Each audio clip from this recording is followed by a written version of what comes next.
I think unless John tells me otherwise, I think we'll slowly start. I see that people are coming in. I think there'll be more people coming in, but given that the timelines are relatively tight, I get a smile from Mr. Peterson, which is a good start to the day. So let me go ahead and essentially just welcome you, all of you. Let me start with apologies. I think we recognize that this time is not the most convenient for many of you. I think it's very early in the US. I think that's probably the reason why they scheduled me first, so you don't miss much if you don't hear me, so you can still have coffee, because the more relevant parts are coming in a little while. So with our apologies here, I think this is the time slot that the delegates had to use, getting up very early in the morning, and Marco, as the chair, knows this, and staying up very late in the evening. So I think that's what it's been in the development of the rules and also the commentary. Maybe then also, as we get into this, given that we wake you up early or keep you up late, I'll start with at least thanking you. I think a big thank you is warranted. I think to the business community, in particular the business advisory group, Anne-Marie Wolf from Rio Tinto and Chad Withers from Caterpillar, that are not speaking today because it would be highly uncivilized to get them on. They have not slept in months, so I think we kept them out. I think Will Morris, on behalf of BIAC, I think will be speaking also on their behalf, with a big thank you to the Business Advisory Group, a big thank you to a number, many businesses around the world that have reached out to us, that have brought issues to us over the last couple of months, starting from the start of the discussions, going back to earlier consultations that we had. The pillar didn't drop out of the sky. So big thank you to all of you. Big thank you also to the academic community. We will hear from Robert Danon and Joachim English later, and they've been helping us, guiding us, sending us input. So very much appreciated. And also civil society. I see Sol Pichotto here somewhere. So thank you also for submitting your ideas and proposals, all of which, whether it was from the business community, academia, or civil society, we have shared with the working party so that they can make decisions that are based on the information that you've provided. So I think that's the first point I wanted to make. Then the second point, to keep it brief, I think is Marco Juviale, the chair, will take you through the agenda. So I'm not going to talk about the program. Marco will do that. I just wanted to make a couple of basic, broader messages that perhaps frames the discussion and helps us to think it through beyond today's event. And sort of that question is the implementation framework. What is it? And we've had these questions. What is the implementation framework? Where do we start? Where do we end? And you probably have seen how we in the Secretariat conceive of the implementation framework, also by reference to the questions that we put out.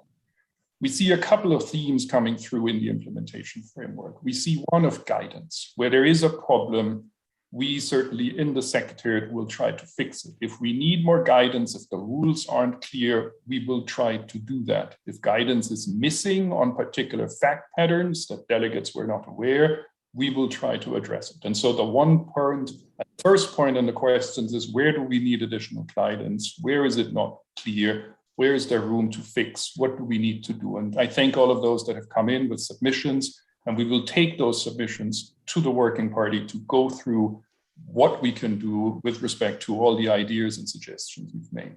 So this is clarity, making sure we all understand, we agree what it means. And the second point, I think, is simplification. It's another theme. If we can achieve the tax policy purpose in a way that reduces compliance cost and complexity for businesses and tax administrations alike, we want to know about it. We want to find out about it. We will be discussing it. That can be safe harbors, but that's not limited to safe harbors. It's simplifications throughout the rules. There is no reason to force people through a lot of compliance work if ex ante we know that ex post the result is very likely to be this one or another. So that's, I think, the second point: clarity, simplification. Then we also thought about, and that's the third point, you saw this in the questions, and systems, information exchange, forms, the administration of the rules. That will not be simple, but we will try to make them as simple as we can in the compliance dimension. So what can we do there, given that There is systems where you flow up the data, but we will have to have reporting systems, exchange of information. What are the best systems where we can be sure that we get accurate information, but at the minimum level of compliance cost, again, to businesses as well as tax administrations. And then finally, and you saw that in the last question, we were thinking that, of course, we should start with clear rules and clear guidance, and that reduces disputes. And then we should make them as simple as possible. And that's important. It's part of the design and the compliance approach. But then the question does arise, and that's why we wanted to have a question, and I'm happy for that panel that I will be moderating, so I'm looking forward to that, on dispute prevention and dispute resolution, which is also broader questions on how does the rule coordination work, and I guess building on these other aspects.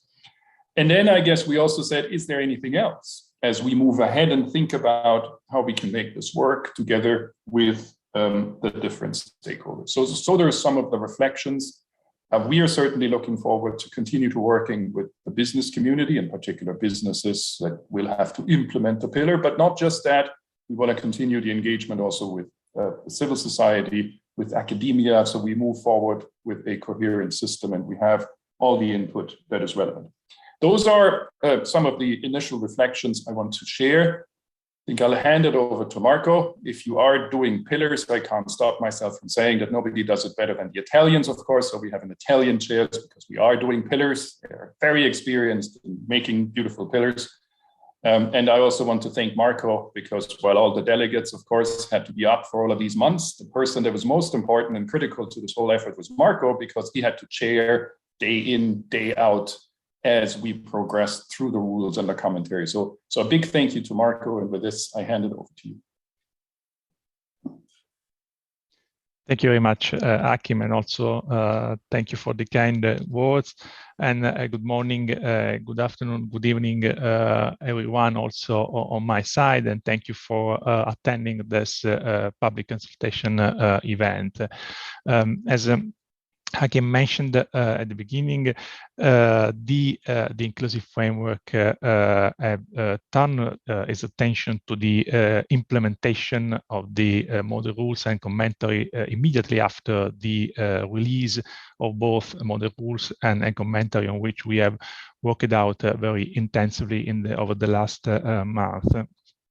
And the purpose of the global implementation framework is to facilitate the coordinated implementation of the global rules, and in particular is intended to provide administrative guidance, as Achim mentioned, also a multilateral review process, and also to consider some simplifications of in the application of the rules, including the safe harbors.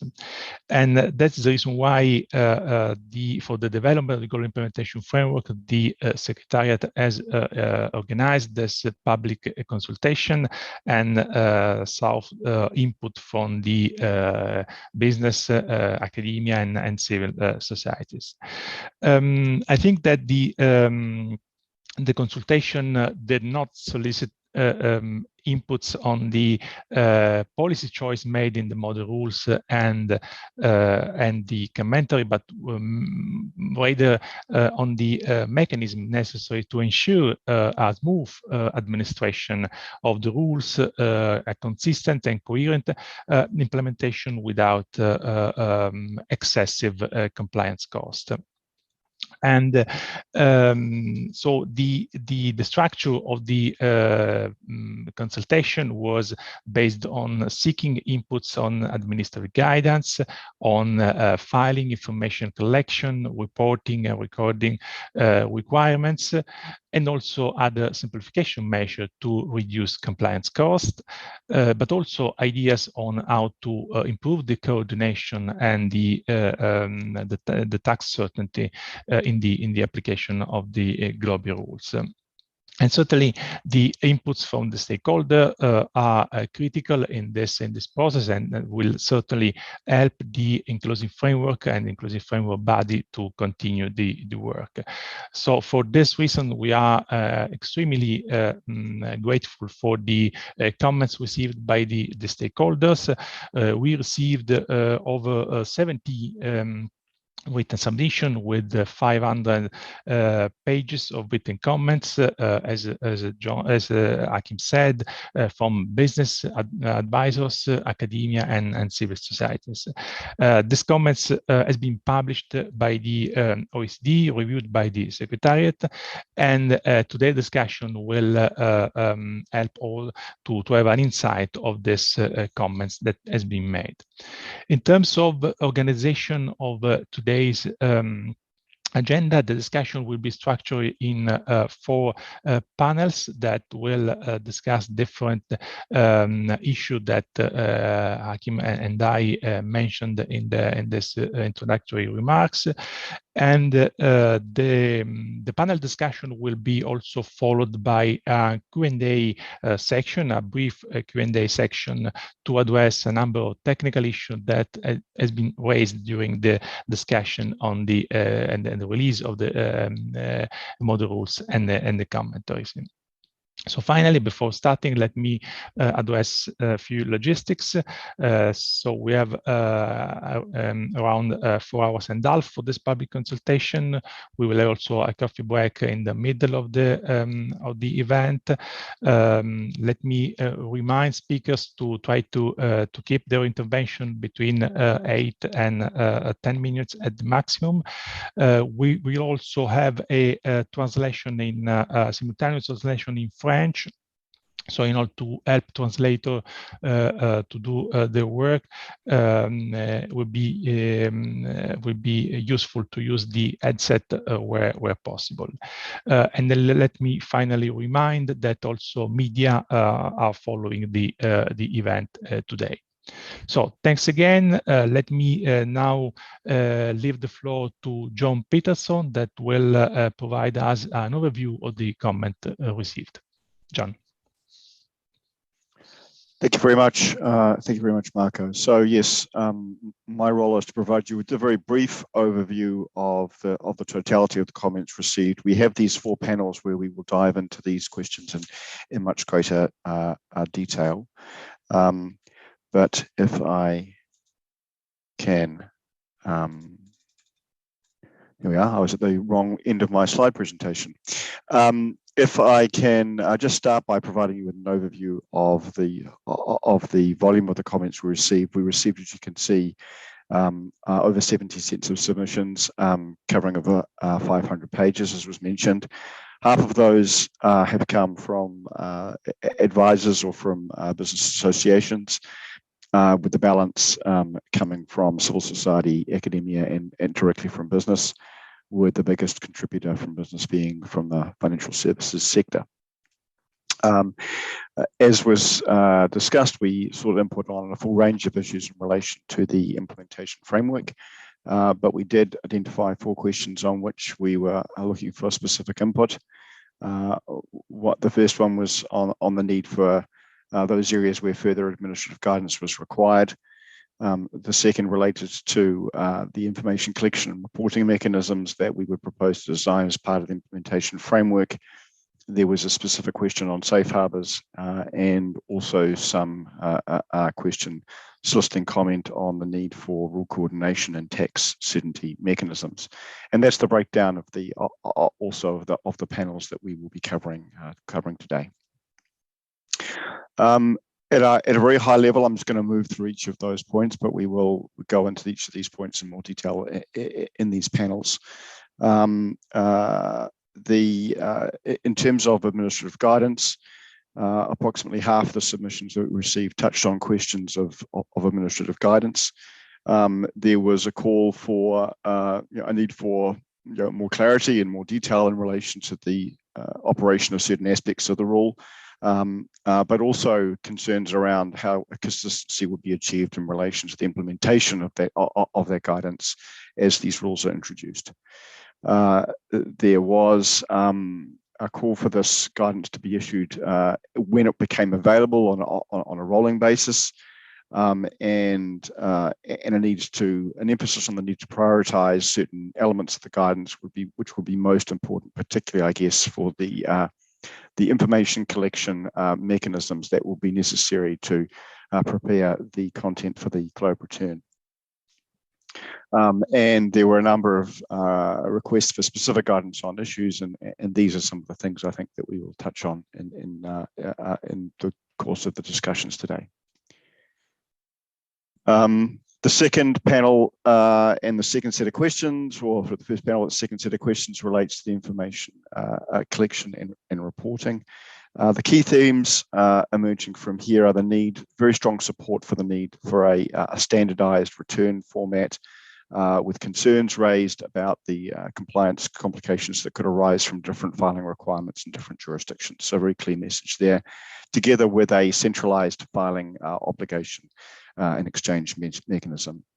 Some submitters called for a grace period in the initial phases of the rules as we adopt to this new international architecture. Then, in relation to safe harbours, you can see again significant contributions here. About 3/4 of the submissions that we took in touched on had some ideas or thoughts in relation to safe harbours, and I have to say that I think we found some of this input very valuable, and we certainly appreciate some of the ideas that were raised in the discussion about how these safe harbours could be constructed.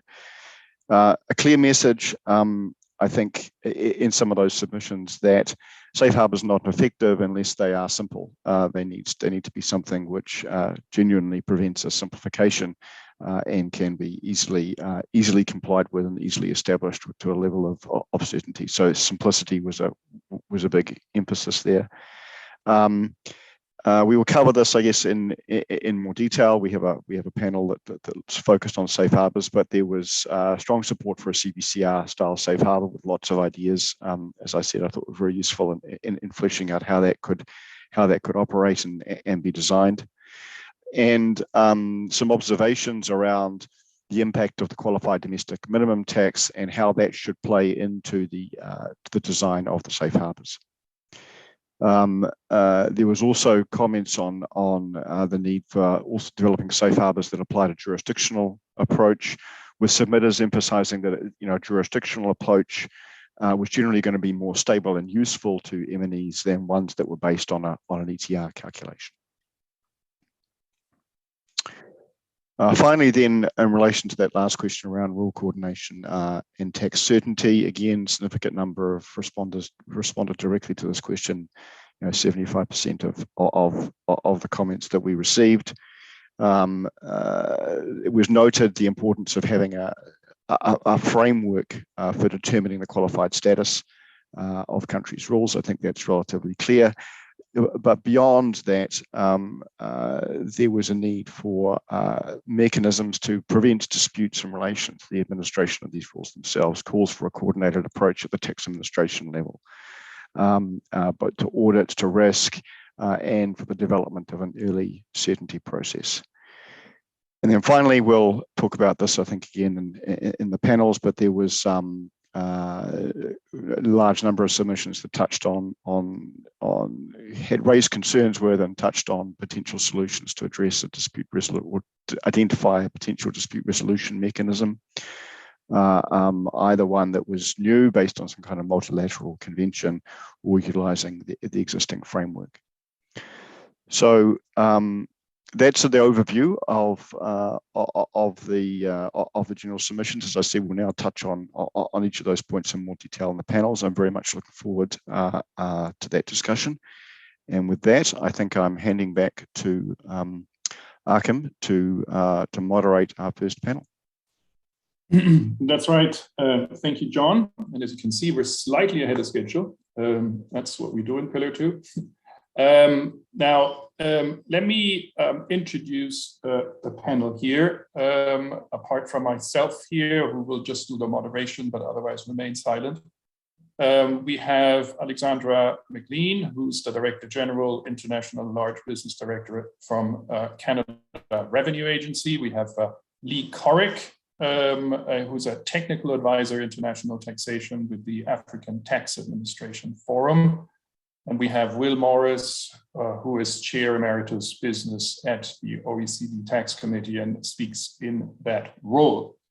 I think before I hand it over to Alexandra, who will kick it off, perhaps just 2 words, I think, of introduction here.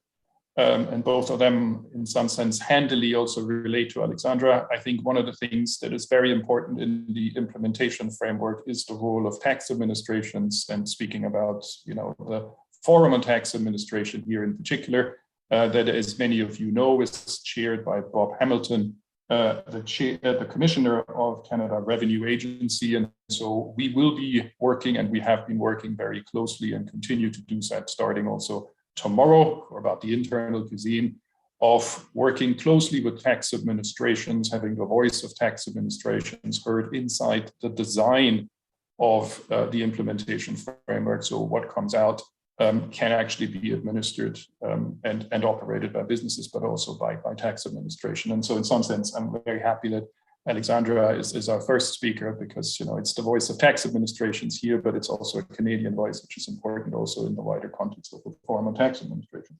So she's going to kick it off with sort of the priority issues, the perspective, what this looks like from a Canadian perspective, and sort of more broadly, also recognizing that Canada has actually announced that it intends to implement the pillar recently. Then I think we hear from Lee Corrick, who gives us the perspective, I guess, from the African Tax Administration Forum, what does it look like there from a tax administration perspective. And then finally, we hand it over to Will Morris, who has to, again, do the impossible in 8 to 10 minutes and give us the view from business, as of course, there's only one voice that he can summarize in 8 to 10 minutes. So I'm eager to hear that too. And without further ado, I'll give it over to you, Alexandra. Thank you very much, Akim. It's a pleasure to be here this morning. I was reviewing the submissions to the consultations yesterday, and there's a lot of common elements in terms of tax administration concerns and other stakeholder concerns, multinationals concerns, in fact. So I guess like the key one is the timing. It really is an ambitious timeline for implementing Pillar 2. And that's been clear, or at least a clear and present danger for quite some time. So in Canada, we established a Pillar 1 and Pillar 2 implementation team a number of months ago, and they've been working. I guess the challenge has been we don't have finality, we don't have legal certainty around the details of the rules in a Canadian context. And yes, very helpful that Canada has announced it will be adopting Pillar 2, but it is currently running consultations, its own domestic consultations on the model rules with a detailed series of questions on the extent of changes or tweaks that might be required in a domestic context. From, again, in common with a number of the submissions, from a tax administrative perspective, consistency here, I think, is going to be very important in implementation. And to that end, common forms, as John was just mentioning from the consultation, same format, same form, same information, to the extent it can come in as a single return and be exchanged, that would be fantastic. There will still be, in the Canadian context, a fairly material IT build, as we call them. And I anticipate that would be the case in other tax administrations and indeed in advisory firms and the MNEs themselves. So taking lessons, I think, from the CBCR project will be important to try to streamline that as much as possible.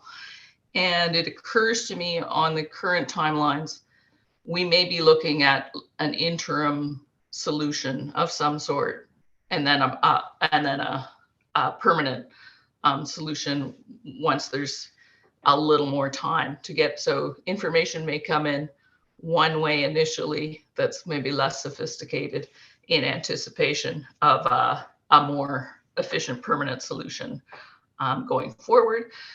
That was for better or worse, Canada's experience with CBCR. Not all MNEs were able to file electronically initially. The vast majority, I think, initially filed their country-by-country reports, in fact, on paper. And they had to be data entered before they could be exchanged. So, you know, coming out of that experience, another feature of CBCR, the guidance was very important, and the administrative guidance. And there were a few hitches getting to consistency on guidance. And sometimes there's a trade-off between gleaning what was probably the original policy intent versus what is most consistent with the legislation as implemented, and what is likely to generate consensus globally. So just to emphasize that consistency piece. In terms of some issues, you know, that we're starting to think through in Canada, and again, many of these were highlighted in the submissions, the interaction with our domestic CFC rules and our transfer pricing rules, which, you know, bigger picture from a tax administration perspective, the interaction with our existing audit processes and timelines. From my perspective, I think we have an existing priority in Canada to get faster and more efficient in large business audit, but we have quite a way to go. It's a long process, and our domestic court resolution process is also long. So we're layering onto that status quo, new processes, new regimes, where there's an expectation for much greater efficiency and much earlier tax certainty. So that I'm very interested in the work on dispute prevention and resolution as well, and I was pleased to see that highlighted in many of the submissions. There's been more focus on that from my perspective in the Pillar 1 context, but it seems to me it's going to be equally necessary in the Pillar 2 context. As a tax administration, form design is, you know, one of our roles, and having an implementation team, we have folks working on that. So early discussions around kind of a mock Pillar 2 return. And that's been helpful in helping our folks inside CRA understand the model rules well. They are, of course, very complicated, and the safe harbors will be important, as others have mentioned already, but they're susceptible to a relatively mechanical application, and they can be approached in quite a systematic way. And with a form that takes you through the application of the rules step by step, it has the promise of a certain degree of simplification, maybe too strong a word, but comprehensibility, at least. And I think for some who maybe are more comfortable with spreadsheets than with draft legislation, being able to see a form at an early stage will really help the multinationals, understand their obligations and start to see what needs to happen on their side.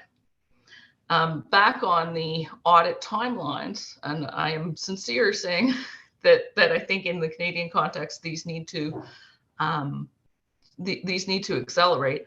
But one of the big contributors to the pace of large business auditing in Canada is the quest to obtain more information from taxpayers.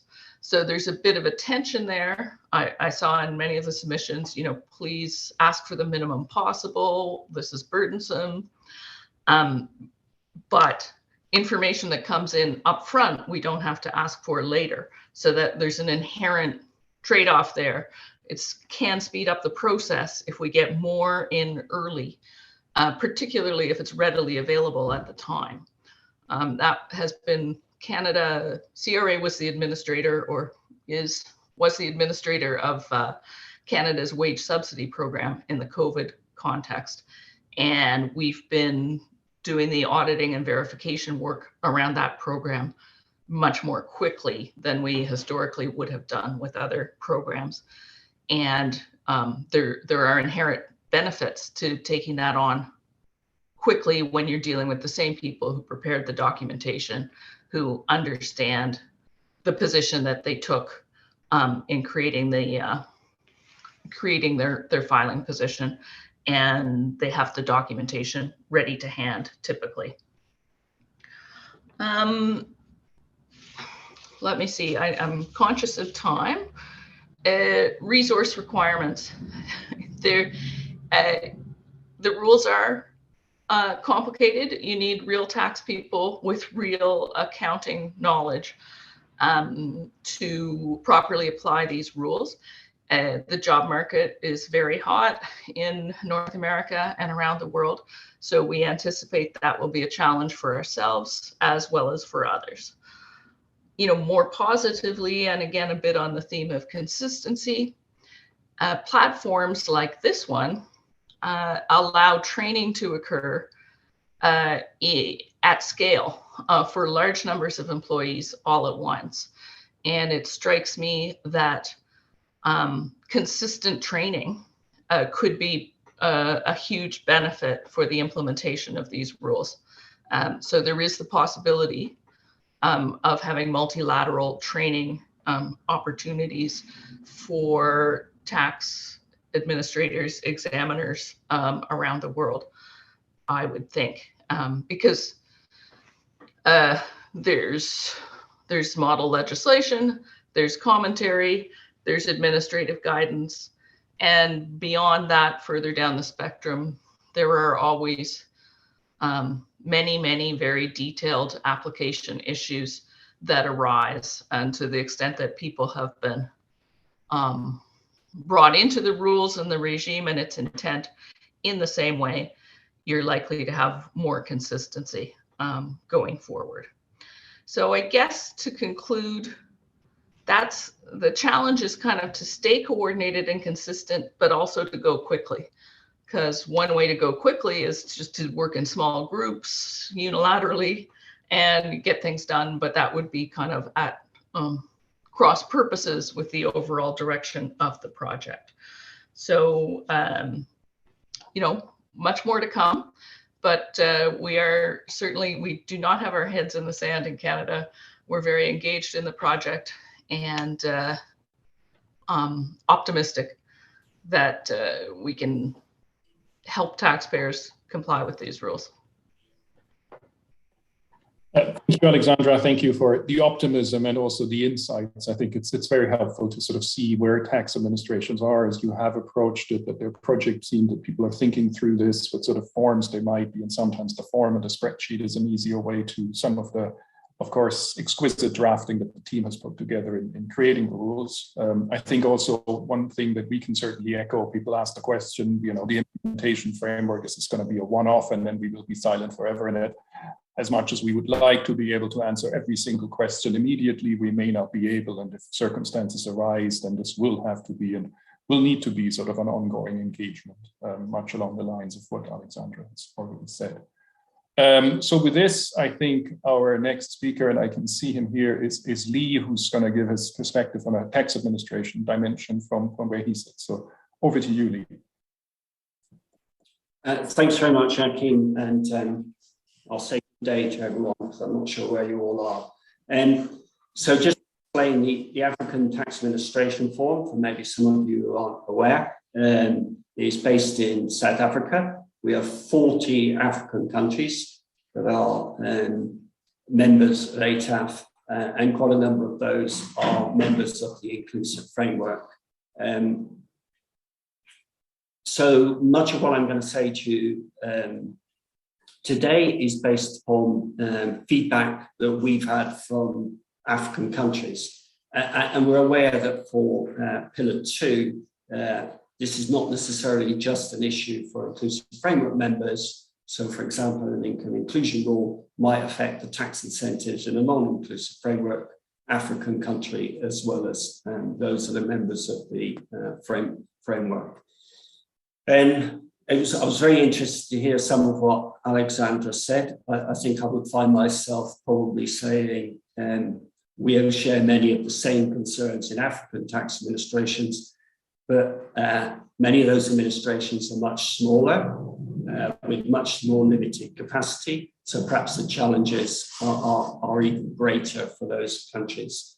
So timing for implementation, we think that's going to be challenging for African countries, both for the tax administrations and also I think in Africa, importantly, for the ministries of finance. Often the ministries themselves do not have a lot of resource to think about whether these tax policies are ones they wish to enact or not. So that's a concern for them as well. And we certainly know, despite our name, we don't just deal with tax administrations, we also try to deal with ministries of finance. And we're working quite closely now in partnership with the African Union to build some political awareness around both Pillar 1 and Pillar 2, in fact. And I think we're struck by the technical complexities of the rules. So we've started delivering some workshops to a number of African countries on Pillar 1 and on Pillar 2. And I think one of the things that struck us is how long those workshops are taking because of the sheer levels of complexity. And so I think I was interested also to hear Alexandra say that Canada has an implementation team for Pillar 2. And I'm not aware of any African country that has an implementation team. And I think that's largely down to resources. It's extremely challenging. And I think that leads to a position where many African countries are saying we need to prioritize. How are we going to use our very limited resources, both to take part in the remaining technical design work, largely on Pillar 1, but also the continuing work on Pillar 2? How are we going to balance that with our day jobs of carrying out audit work, the need for domestic resource mobilization, etc.?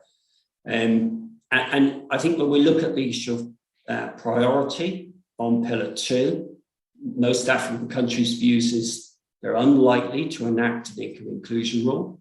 I can only think of 2, maybe 3 African countries that would have multinationals parented in their country with a global turnover of 750 million euros. So I think it's unlikely that many of them will enact an income inclusion rule. Some might enact the UTPR, but as this is only a backstop to the income inclusion rule, many of them are not convinced that this is where they need to put their resource.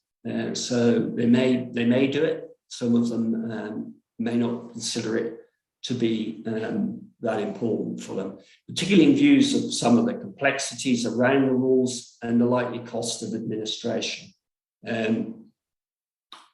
So where might they put their resource? I think the key question is around the issue of tax incentives. So I think pretty much all African countries have a wide range of tax incentives for corporate income tax, varying views on how effective those tax incentives are. For a number of years, I think as ATAF, we've been suggesting that African countries should look closely at the cost-benefit analysis of some of these tax incentives. And possibly Pillar 2 will take some of the pressure off of giving these incentives, but at the same time, it's going to lead to a situation where the tax that might have been given up under a tax incentive may well go to another jurisdiction under its income inclusion rule. We are also concerned that often those tax incentives, they're not given by the tax administration. They're not given sometimes even by the Ministry of Finance. Often they are given by another government agency. These rules are complex for tax administrations to understand. Other government agencies will not be aware of the potential impact. So reaching those agencies and explaining these issues when they're negotiating tax incentives will be extremely challenging. So some of our members are saying to us also, why give up the taxing rights on these tax incentives to the parent jurisdiction? Why not tax it ourselves? So there's a growing interest in, I think, the not highly mentioned qualifying domestic minimum top-up tax. I think John told me to abbreviate that to DMTT, which I'm going to take him up on because it's an awfully long phrase. So I think there's quite a lot of interest in potentially enacting a domestic minimum top-up tax rule in African countries to enable them to collect tax that might otherwise be collected under somebody else's income inclusion rule. We're aware that there are so many tax incentives in some countries, often given through some sort of private ruling, that it would be extremely difficult to actually go through a review of all of those tax incentives.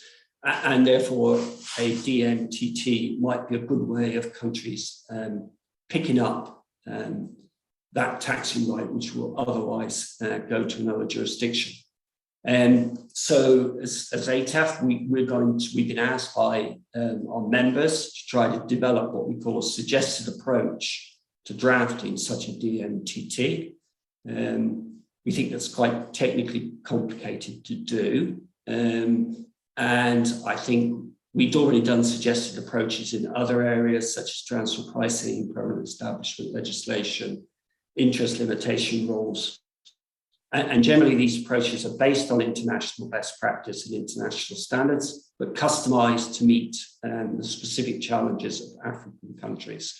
And that normally means we try to simplify the rules.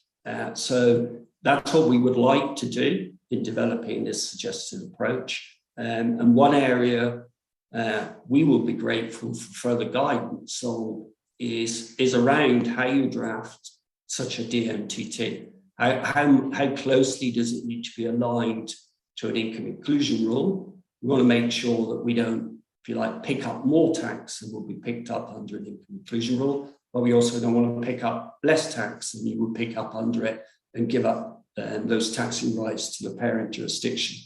So we will be very grateful for further guidance around that issue. And I did see, I think in John's presentation, you mentioned about transfer pricing adjustments. That's something that's also been raised with us. How do the rules interact with transfer pricing adjustments, particularly around things like timing issues? That adjustment might be 6 years later than the global income was computed. So we think that will be an area we'd also be interested in receiving some further guidance and detail on. So I'll stop there, Akim. I tried not to be too negative after Alexandra said tried to be positive. So I tried to be reasonably positive. Thanks very much. Thanks a lot. Thanks a lot, Lee. Also, thanks for being positive, but by being clear. We do need to get all these issues on the table. I do take away already that we need to improve not just the acronym, but also the guidance on what it means substantively. I will refrain from providing sort of responses to frequently asked questions, but certainly the transfer pricing one, I think that's one that we've heard, and I think we take that away as well, given the time and given that it's not about the Secretariat, but now it's about Will Morris. I will hand the floor over to you, Will, to give us your perspective. Good. Thank you very much, Akim, and thank you also to Alexandra and to Lee for those comments. There will obviously be a little bit of overlap in what I'm saying, and I'll be neither positive nor negative, but constructive, I hope. Anyway, thank you very much for this consultation, also for the invitation, both on behalf of Business at OECD and myself, to make some general remarks on the Pillar 2 implementation guidance. They will be general because my colleagues from the business community are appearing on subsequent panels to talk about specifics, and it has to be said that BEAC did send in 50+ pages of submission of items for inclusion in the guidance. So apologies to the Secretariat for that, but also to echo Akim from earlier, many thanks to Anne-Marie Wolf and Chad Withers from Caterpillar for all the incredible work they've done with the Business Advisory Group to pull these comments together, and all the work that they've been doing with all stakeholders over the past couple of months. So my initial point is actually not about the implementation guidance as such, but rather the fact that we may be looking to that guidance to fix in sometimes complex and possibly even contorted ways issues that could more simply and appropriately be fixed elsewhere. As you know, the model rules and the commentary were put out with very little stakeholder input, or perhaps a little more informally, less road testing, if you will. The stakeholders, including businesses, have had a chance to look at the model rules. It's clear that some things don't work completely as intended and that others don't work well at all.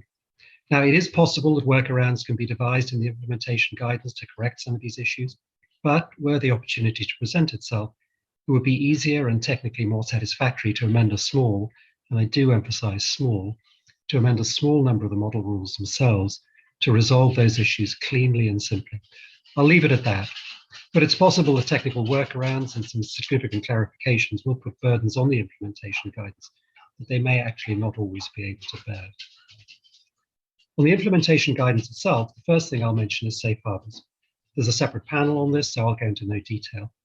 Nevertheless, the complexity of the model rules and some of the other issues I'll mention in a moment mean that it's of paramount importance for taxpayers who will have to comply with these rules and tax authorities who will have to administer them that there are meaningful safe harbours. It simply doesn't make sense for businesses who will clearly never have to pay this tax, or countries that are in no meaningful sense low tax, to have to go through the same compliance and examination burden as the true targets of this minimum tax. Safe harbours are crucial if these rules are going to be able to work in any meaningful way. Second, the implementation guidance should allow for consistent and, to the greatest extent possible, uniform filing requirements across countries. We recommend in our submission that centralized filing mechanisms, consistent formatting of submissions, common reporting and notification requirements, and uniform deadlines across countries should all be provided for. Third, we believe that particular attention needs to be paid to the transition rules in the model rules, which have now actually been in effect since November the 30th of last year. There is uncertainty around some of the effects on current transactions, which is already beginning to impact some business deals. This part of the implementation guidance we recommend be prioritized. Fourth, the rules regarding the complex semi-hybrid accounting provisions, part deferred accounting and part carry forwards, should seek simplicity wherever possible. As this work moves forward, a combination of business accounting experts and advisory firm accounting experts should be closely consulted with to make sure that these rules can work as smoothly and simply as possible. Now, we on the business side are committed to providing this expert accounting advice whenever and wherever it's asked for. And although I'm only a lawyer, don't ask for it from me. Fifth, and as a continuation of this, there is a need to provide guidance in areas where different sets of accounting rules produce different results. I think the working assumption of the model rules was that the divergences that would cause in the tax base were not that great. But recently, some significant differences relating, for example, to the calculation of the basis between IFRS and US GAAP have emerged, and these will need to be dealt with. Sixth, and finally, we hope that the implementation guidance will be able to provide some mechanisms for ensuring consistent implementation and administration of the model rules in all the countries in which they're adopted. As noted in our submission, BEPS' view is that this would be best done in a multilateral convention to give this a force of law through an appropriate enforcement mechanism. But realistically, this isn't going to happen anytime soon. So we do hope that the implementation guidance, as Akim has indicated, may find inventive ways of bringing tax certainty to this area, as the OECD has done successfully in other areas. It goes without saying, however, I hope, that if 137 countries each adopt and administer these rules in different ways, then that would be a nightmare for everybody involved. So let me close again by thanking you for the opportunity to speak and also for launching this important consultation process. As I've said before, BEPS stands ready with all of our members and all of our resources to work constructively with the Inclusive Framework, with Working Party 11, with the Forum on Tax Administration, and with the Secretariat to help you all craft guidance which will allow these rules to operate in the way that you intend, but as smoothly and as simply as possible. Thank you very much. Thanks, Will. And I think we can echo many of the sentiments that you've expressed about this, being as coordinated as possible, making sure that we run as smoothly and avoiding compliance burdens. I guess we've heard this also from Alexander, where we see sort of a common interest between tax administrations and businesses. So And we will take you up on your commitment to continue to input in the process and provide the expertise that I think we can certainly use. And as you mentioned, there is a tax certainty dimension in this year. There's a tax certainty dimension also in Pillar 1, which is not the topic of today. And importantly, there's also a tax certainty dimension way beyond the pillars that we're also pursuing. So it sits within that context and is not an isolated piece here that we're only looking at in the Pillar 2 context. I think that's the wrap up, perhaps, of this first relatively short panel. And with this and these initial reflections, I think that you've heard here, I think I hand it over to you, Marco, and you'll take us through the next panel. Thank you very much, Achim, and thanks for all the panelists in the first panel for the very useful interventions and inputs on this discussion. So the second panel will be dedicated to the information reporting and exchange, which is one of the issue that has been included in the public consultation, and also was on which we received inputs from the stakeholders. In terms of presentation of this panel, Andrea Sollecito and Steve Kohart from the OECD Secretariat will provide an overview of the comment received on this specific topic, and then the panelists for this panel will provide their views and inputs on the specific issue. The panelists for this panel are Ignacio De Felipe Fernandez, Head of Tax Grupo Ferrovial. We have then Naoshisa Oishi, Assistant to the General Manager in Kandenren, and also Accounting Control Department Manager, Global Tax Team in Sumitomo Corporation. We have then Catherine Herlov, who is Head of Transfer Pricing in AstraZeneca. And finally, Alison Loeb, partner in the Deloitte UK. So I would suggest Andrea and Stephen will provide an overview of the inputs received on this issue before starting with the panel discussion. Thanks, Marco, and good morning, good afternoon, good evening, everybody. So 54 stakeholders had comments on the possible design of filing obligations, information collection, and record keeping requirements for global purposes, and they all consistently highlighted the need to reduce the compliance burden on MNEs. In this sense, quite a few submissions focus on the need for the implementation framework to develop a standardized global information return template, as even minor differences in format or information requested across different jurisdictions might result in a disproportionate compliance burden to comply with. It was also mentioned that MNEs will need time and face costs to develop IT systems that gather the information that is requested for global purposes. And on this point, further guidance was asked on the additional information that tax authorities might request, other than that is contained in the global information return.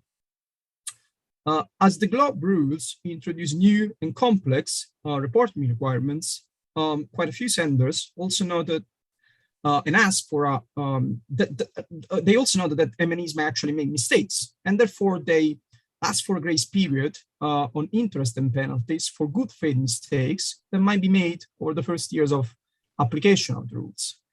With that, I will now leave the floor to Stephen for a few more insights on comments received. Thanks. Sure. Thank you, Andrea. Going into a bit more detail on some of the comments we received at the panel, we'll talk about in even greater detail.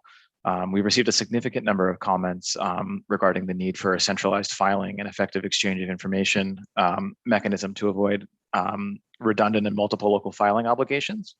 Many commenters made the point that the global information return should only be filed with the UPE or designated filing entity jurisdiction, and then the return should be shared through existing exchange of information mechanisms. Some stakeholders observed that qualifying competent authority agreements regarding this should include data safeguards, confidentiality, and appropriate use considerations. In particular, comments outlined the need for information contained in the GLOBE return to only be used for administering the GLOBE rules and no other purposes. That was a comment that came up in several contributions. Some commentators suggested that the GLOBE information requirements be streamlined with information already available under country-by-country reporting. For example, the overall corporate structure of the group and the list of entities comprising it. And in this sense, commentators sort of reiterated the theme of avoiding duplication of requests for the same information whenever possible. Similarly highlighted was the need to reduce notifications. One example that came through in the comments was when you have an entity that's an excluded entity, perhaps a notification is not made every year, but only when there's a change in circumstances affecting that status. So that was just one example of a comment like that. And then last but not least, a few commentators noted that filing and payment deadlines should be coordinated across jurisdictions, and that no top-up tax payments or prepayments should be required before the return itself is filed. So that was another comment that we saw coming through in a few comments. And that's just to give a general sense of the direction of the comments that we received in the consultation. And we have a great panel today that's going to go through these comments and viewpoints in greater detail. So perhaps with that, I'll pass it back to Marco and then to the panelists to take us through the conversation. Yes, thank you very much, Stephen and Andrea, for outlining the main inputs on this specific topic. And to go now more in depth on these comments and on the issue raised, I will give the floor to Ignacio De Felipe, who will, I think, focus the presentation on this centralized filing system. Ignacio, please, you have the floor. Okay, thank you, Marco. Hi, everyone, and thank you for letting me share my thoughts with you in this relation. I will focus on tax compliance issue.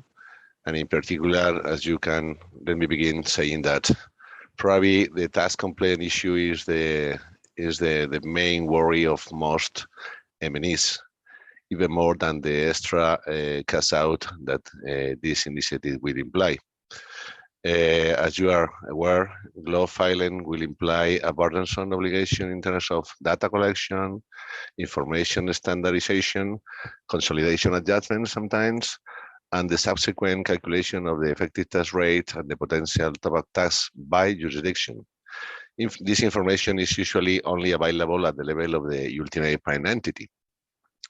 On the other hand, you also have to be aware that not always this information can be disclosed to the constituent entities, because it could be commercially sensitive. For instance, information about margins, about cost structure, and so it can be shared with the shareholders of the constituent entities, the other shareholders, apart from us.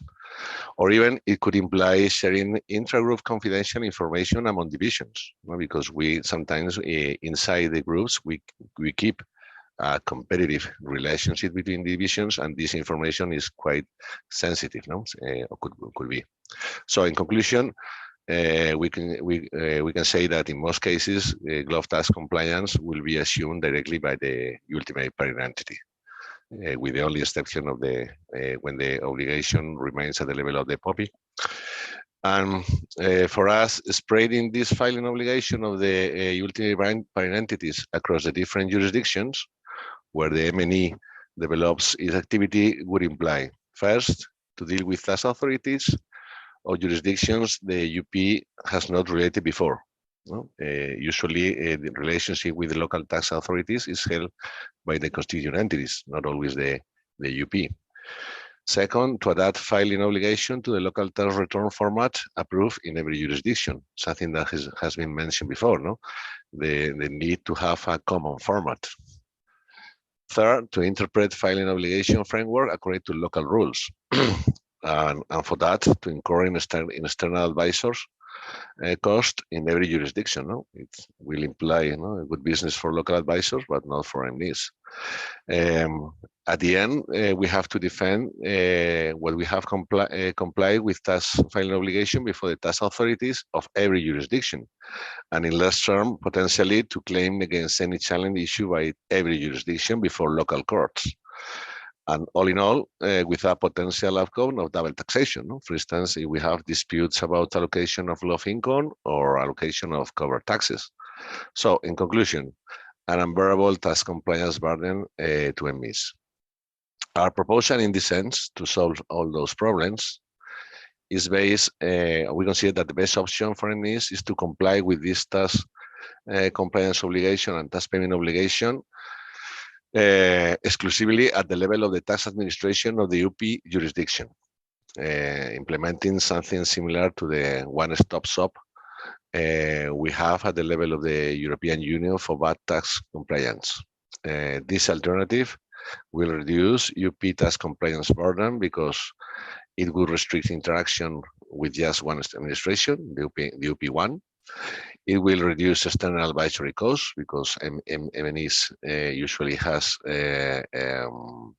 resources at the level of the ultimate entity to deal with this. No? Third, to avoid potential source of conflicts and double taxation due to a different interpretation of the obligation or the top tax by the different tax administration involved. Coherently with that, any tax audit on the top tax should take place before the UP tax administration. Notwithstanding, other tax administration teams could be involved in the review proceedings with the UP tax administration. This alternative is provided actually in paragraph 8.814 only in respect of jurisdiction which are considered qualifying competent authority agreement, but all jurisdictions that agree to implement the Pillar 2 initiative should sign a multilateral agreement for annual automatic exchange of information that is included in the GloBE information return. Multilateral model for the qualifying competent authority agreement would be developed as part of the GloBE implementation framework. And lastly, as an exception to this general rule, qualified domestic top tax and the income inclusion rule top tax to be filed and paid by POPIs should be done at the level of the jurisdiction where the tax obligation arises. And in these cases, administration in broad terms of the income inclusion rule top tax should remain at the level of that jurisdiction, without the tax administration of the UP jurisdiction keeping any right to challenge the GloBE tax paid in those jurisdictions. This is our proposal to simplify and to help to deal with this phenomenal tax compliance burden. Thank you, Marco.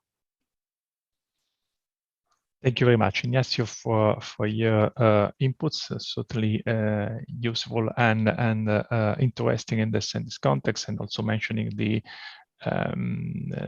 model of the in the European Union for the one-stop shop as a possible model for the centralization of the compliance requirement for the MNE in scope of the global rules. So thanks again, Ignacio. Let me move now to the next panelist, Narisa Oishi. Please, you have the floor. Thank you, Marco. First of all, thank you for the opportunity to comment on this important topic that lots of stakeholders are interested in. My name is Narisa Oishi. I'm from Tax Department of Sumitomo Corporations, and I'd like to provide input on the information reporting today on behalf of Keidanren, which means the Japanese Business Federations. Obviously, in order to provide taxpayers high level of certainty, all countries should adopt a standardized submission framework. A consistently adopted and standard global information return template in English should be introduced, and the need for information should be kept to a minimum level wherever possible to reduce compliance burden. We are very concerned about the situation in which different countries have different requirements regardless of the existence of internationally agreed template. based on their past experience with transfer pricing documents such as country-by-country reporting master files. It is natural that not each CE constitute an entity, but the UP or designated filing entity is responsible for collecting data and calculating ETR. No need to share all the information with all jurisdictions. We assume delays in filing and inconsistency might also be big concerns. This can be achieved in part by codifying competent authority agreement that take the data safeguard and the assumption of appropriate use into considerations.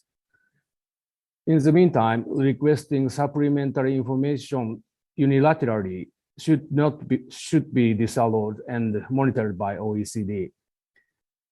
Regarding the standardization of information return, for example, we should avoid overlaps among informations required in the global information return, local tax return, and transfer pricing documents such as country-by-country reporting.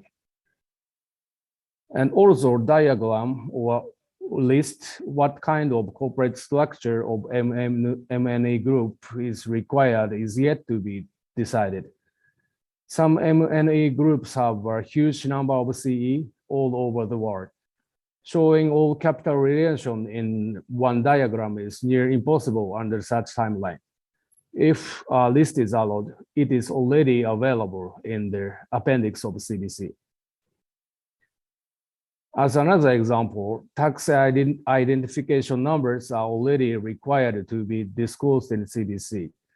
More importantly, as we see it, a minimum level refers that the required information should be limited to the data that is relevant to verify the use of the safe harbors, jurisdictional ETR calculations, IIR, UTPR tax liability calculations, because providing a global information return that includes full set of data that supported the ETR calculation places a huge compliance burden.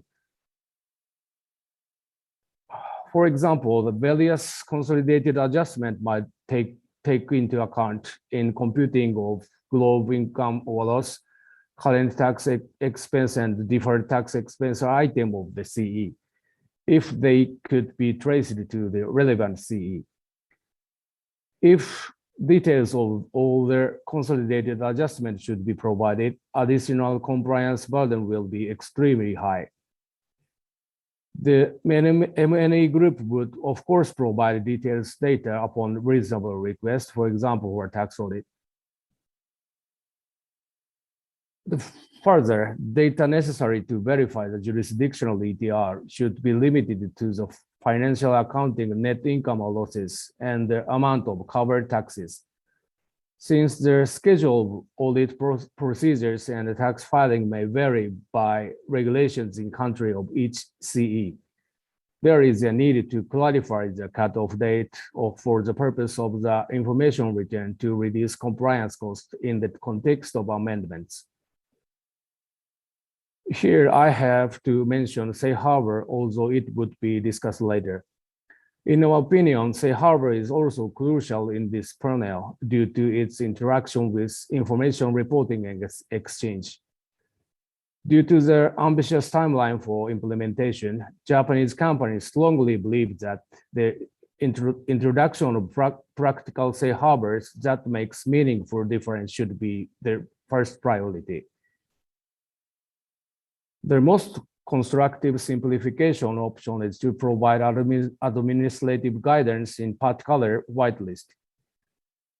For instance, if a jurisdiction has statutorily effective tax rate that is significantly above 15%, or if jurisdiction have adopted qualified domestic minimum top-up tax, a jurisdictional ETR calculation should not be required in the first place. A jurisdiction on a whitelist or jurisdiction that adopt qualified QD-MTT should qualify for global safe harbor with no further disclosure requirements. Other approach to safe harbor involves leveraging CDC. adjustment to be made and disclosed which related to differences between financial information reported in CBC and financial information required for calculating a jurisdictional ETR in accordance with the global rules should be kept to minimum to mitigate compliance cost. The commentary allows the tax authority to challenge the use of the safe harbor. However, the 36-month period is too long.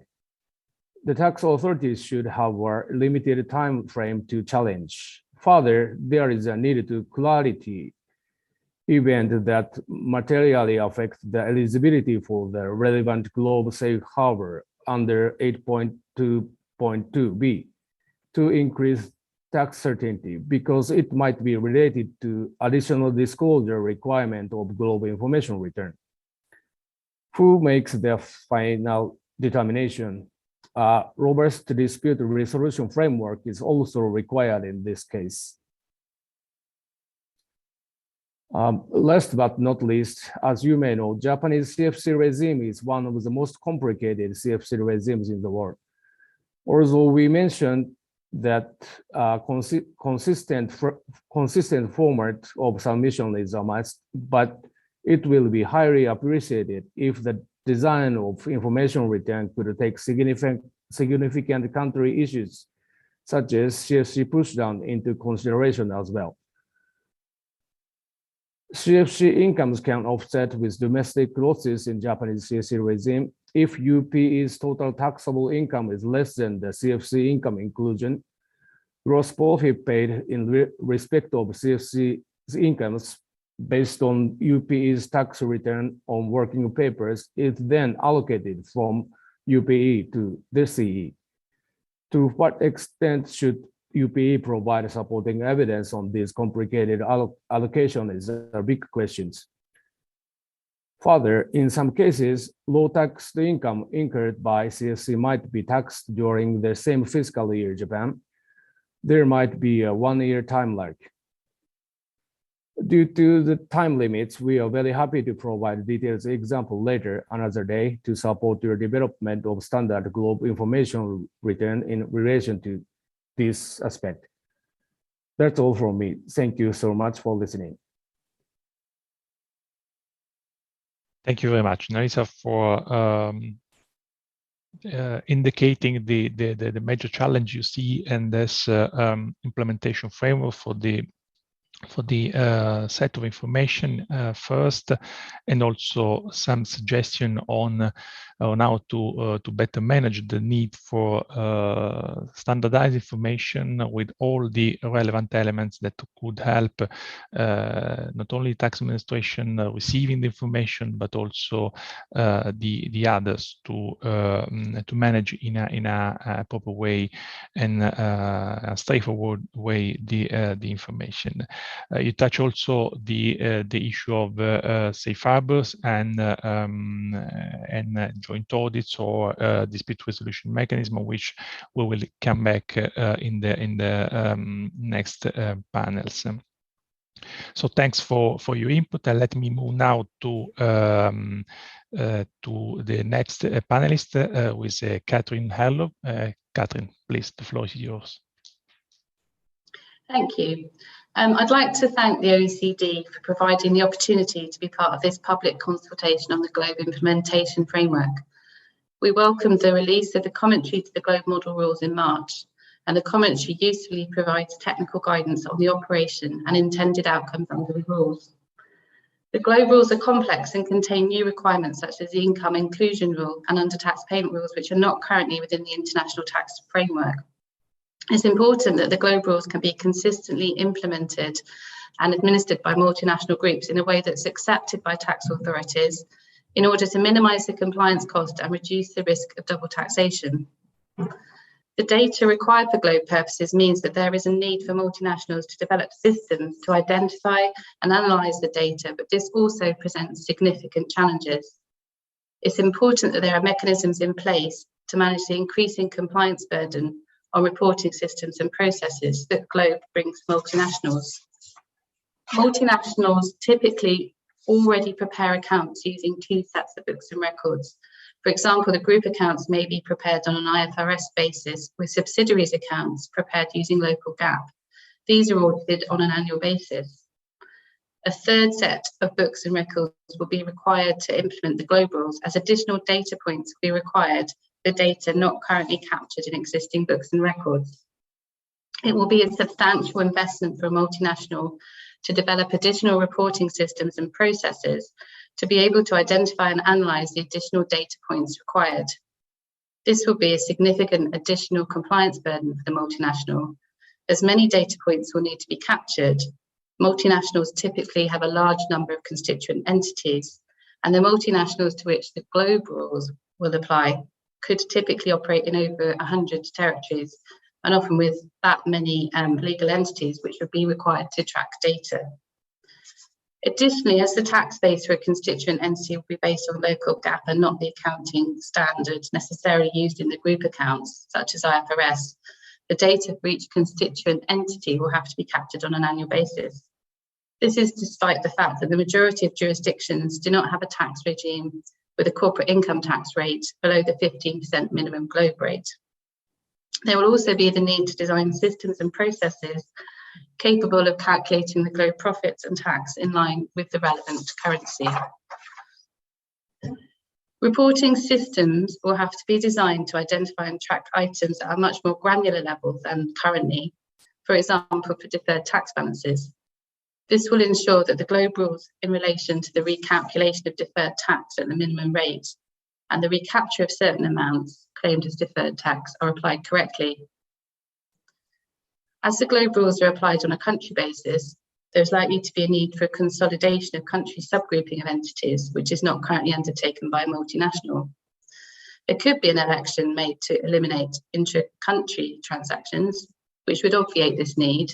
However, this adds additional complexity.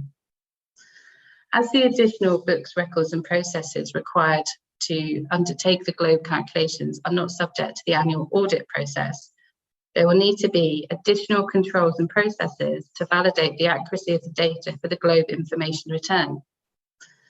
Additional processes to track outcomes of tax audits and process changes for these calculations will be needed retrospectively in cases where the outcome results in additional top-up tax. There will be a further compliance burden for multinationals by the need to amend existing reporting systems to make adjustments to data for the purpose of calculating the GLOBE profits. For example, accounts prepared under IFRS include consolidation adjustments that are not relevant to the calculation of GLOBE profits and should therefore be excluded. In addition, many IFRS group adjustments are pushed down to local books for local GAAP purposes in a different period, and as such, there can be a timing mismatch. For such items, the local GAAP rather than IFRS treatment may only be available in that period. To ensure a consistent set of data points, we would welcome further guidance from the OECD as to how to standardise the GLOBE calculation across jurisdictions. For example, the use of elections in different jurisdictions will result in alternative GLOBE calculations, which will need to be further analysed. We would also welcome further detailed guidance from the OECD on a number of operational issues in relation to the implementation of GLOBE. These include clarification as to how GLOBE rules will address the treatment of immaterial items of group level that are adjusted in a subsequent period, being recorded in current period accounts for subsidiaries. Different cut-off dates for adjusting post-balance sheet events mean local books may reflect transactions which are not reflected in group books. We'd also welcome clarification as to how other adjustments in the GLOBE tax base, such as intergroup IP transfers, are captured and tracked separately. In addition, we'd welcome clarification as to how to manage the timing of data availability, given that accounts are finalised and tax returns are filed in different countries at different times. It's important that the GLOBE implementation framework rules are extended to provide sufficiently for safe harbours and simplifications, as some of the other panellists have mentioned, to reduce the compliance burden. We see the introduction of safe harbours as an important tool to reduce that compliance burden under GLOBE. A simplified safe harbour could be introduced with reference to the country-by-country reporting effective tax rate, where it's above a certain level above the global minimum rate, for example, maybe 3 points over the 15% minimum at 18%.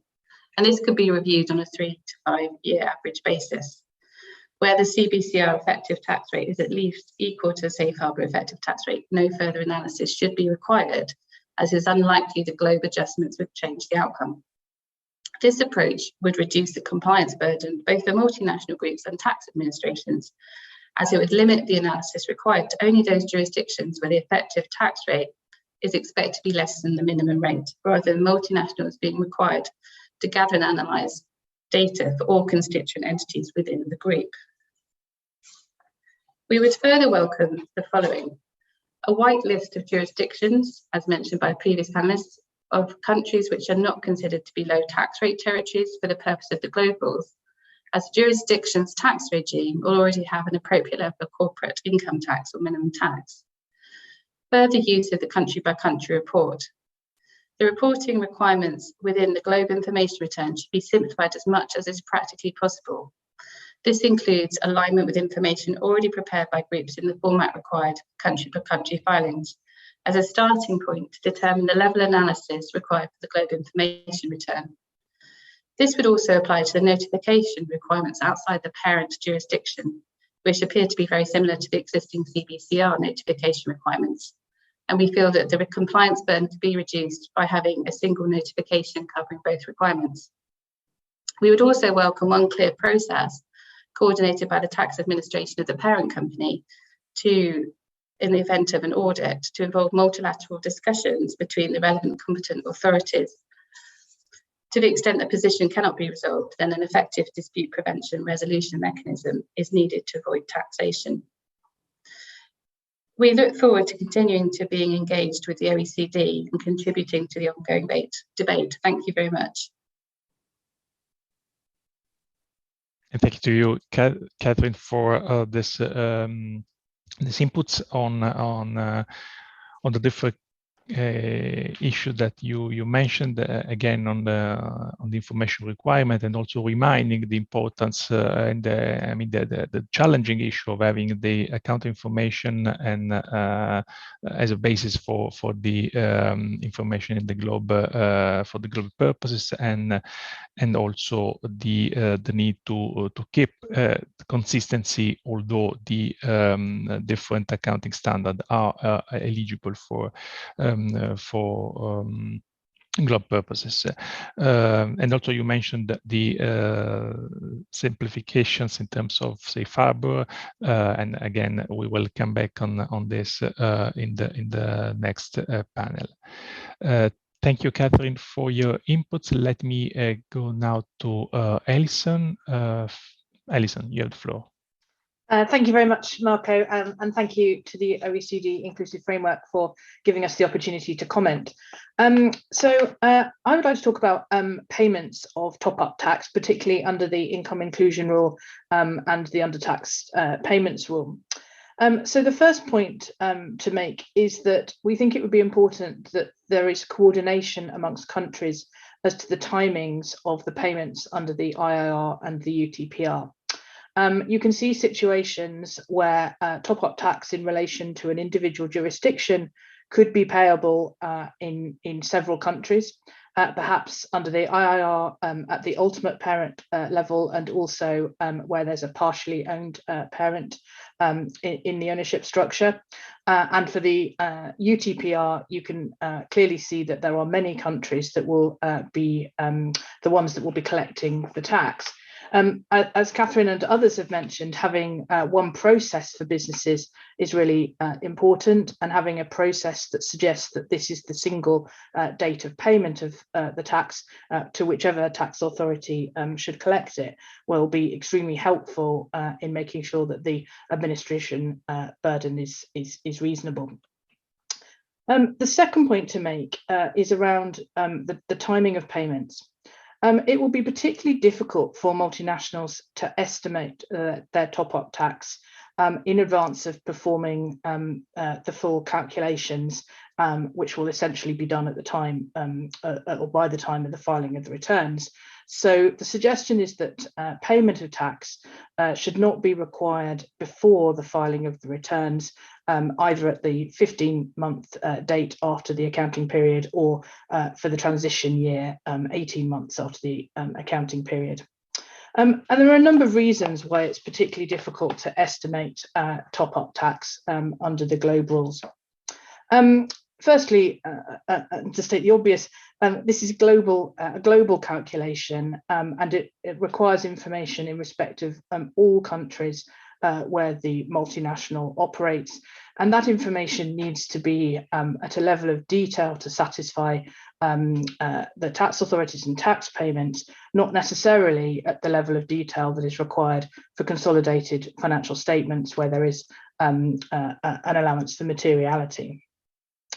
The calculations will require both tax and accounting data, and that means that it's going to be important that not only are the consolidated financial statements prepared in time, but also that local tax returns have been completed. A particular example of that might relate to where there are elections.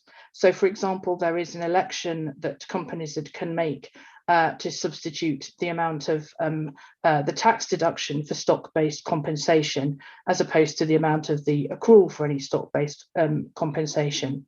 So for that, you would expect that it would be necessary for the local tax returns to have been filed for businesses to know what the amount of the local tax deduction was for that stock-based compensation in order to feed that in to the overall global calculation.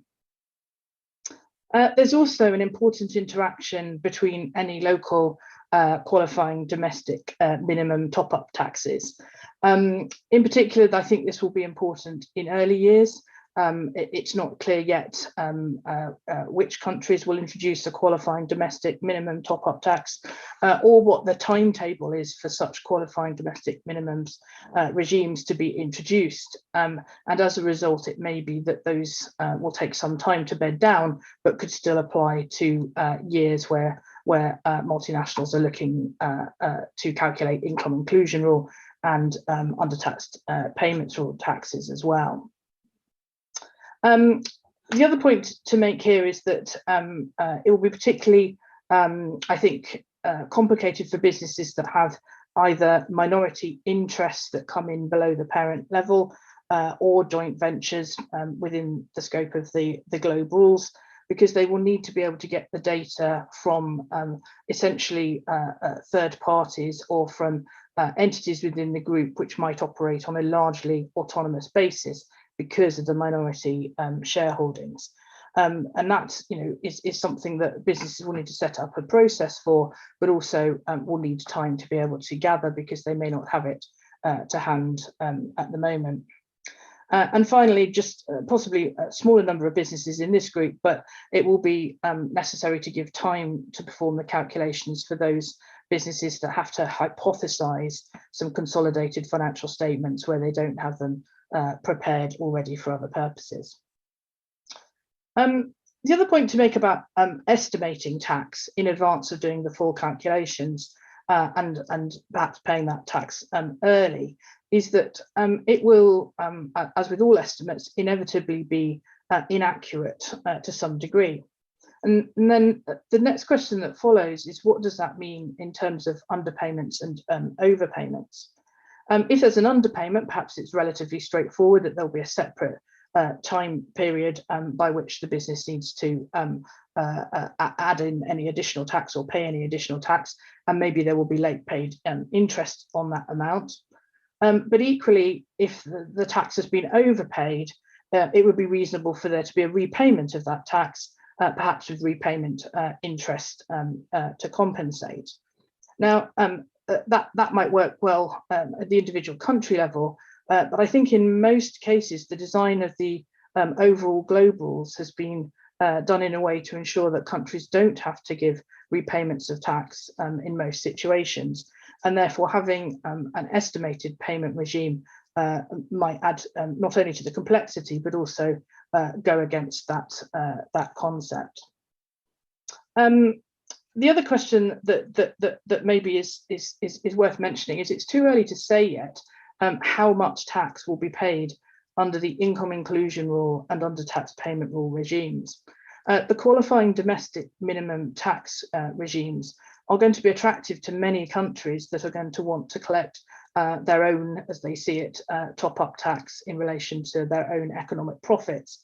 And until we know, the behavioural change that governments make to introduce such regimes, it's hard to say, but you could conceive of a situation where the actual amounts of tax picked up under the IIR or the UTPR are relatively small, and as a result, making the payments processes as streamlined and as easy as possible for businesses would perhaps be proportionate. And the bigger question then comes back to the one of compliance with filing the return that my fellow panelists have talked about. Thank you very much. Thank you very much, Alison, also for your inputs and insight, which are certainly useful. And with the Alison contribution, we have concluded this panel, and certainly all the inputs and insight we have received on the information requirements and the issue on the how to make straightforward the compliance are certainly useful and helpful for the forthcoming discussion. So I would like to thank you very much for your very helpful and interesting inputs. I think that now we should move to the third panel, but as scheduled, we take first a coffee break, and I would maybe propose to extend a little bit the coffee break until the hour, until 2 p.m. Central European Time, as originally planned. And then we can restart with the third panel on simplification and safe harbor. Thank you very much, and see you in a while. So thank you very much, and I think we can resume with the third panel. During the previous panel, we was mentioned also on the simplification and safe harbors, and some indications were made also on this topic, and now the panel will be dedicated to this issue. For this panel, we will have Juan Carlos Perez Peña that will present will give us an overview of the main inputs from the public consultation on this specific topic, and then we will have as speakers, as panelists for this panel, Tania Saulnier, Mission Director, Tax Affairs Director of MEDEF. Then we have Marcus Hyland, who is Managing Director for National Tax at KPMG. We have also Christian Kaiser, Global Head of Tax in Siemens. And then we have Professor Joachim English, Professor for Public Law and Tax Law, and Director of the Institute for Tax Law at Münster University. So thanks to all the panelists for their availability. And let me give the floor first to Juan Carlos to highlight the main inputs on the specific topic in the public consultation. Juan Carlos. Thank you, Marco, and good evening, good morning, and good afternoon to everyone. So, as previously noted by other speakers, safe harbors and other simplifications are essential parts of the work to be undertaken by the Global Implementation Framework. The objective, of course, is to reduce compliance costs and administrative burdens, both for MNE groups and for tax administrations. In the case of safe harbors, the commentary to the model rules states that the Global Implementation Framework will seek to explore their developments, and in anticipation to it, the model rules were designed to allow a filing constituent entity to make a safe harbor election. In particular, Article 8.2 says that the top-up tax of a jurisdiction will be deemed to be zero if the safe harbor is elected, and this avoids the ETR computation for that jurisdiction. And Of course, the input from the private sector, academia, and public in general on the design of the safe harbors and any other simplification measures is vital to this process. And for this reason, as part of this consultation process, we ask for any possible suggestions on the design of safe harbors and any other possible simplifications. As it was already mentioned by John, 3/4 of the submissions included a comment on safe harbors. And many of these submissions were very similar, but they had some variations, which makes this process more enriching. By far, the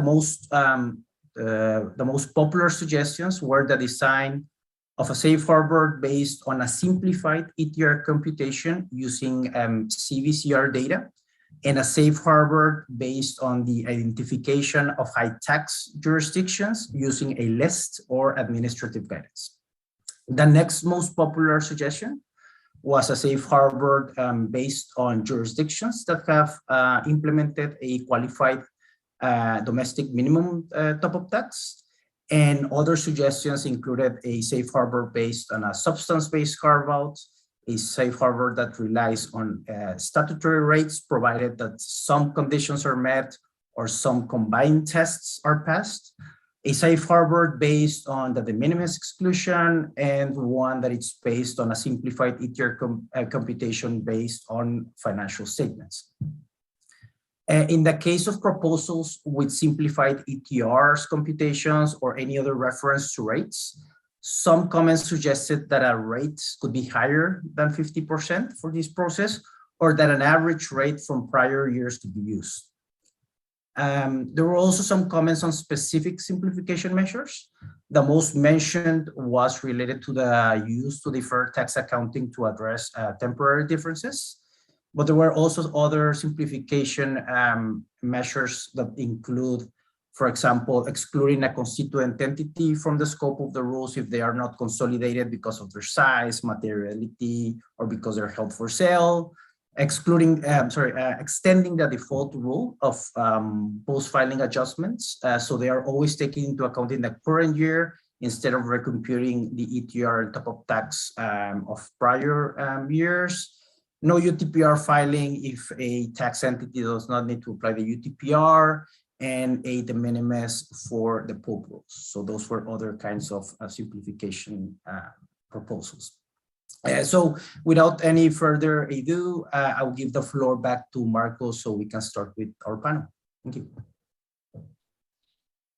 Thank you very much, Juan Carlos, for providing us with this general overviews on the comments made on the specific topic. And let me go to Tanya Saulnier for the first intervention on this issue. Tanya, please, you have the floor.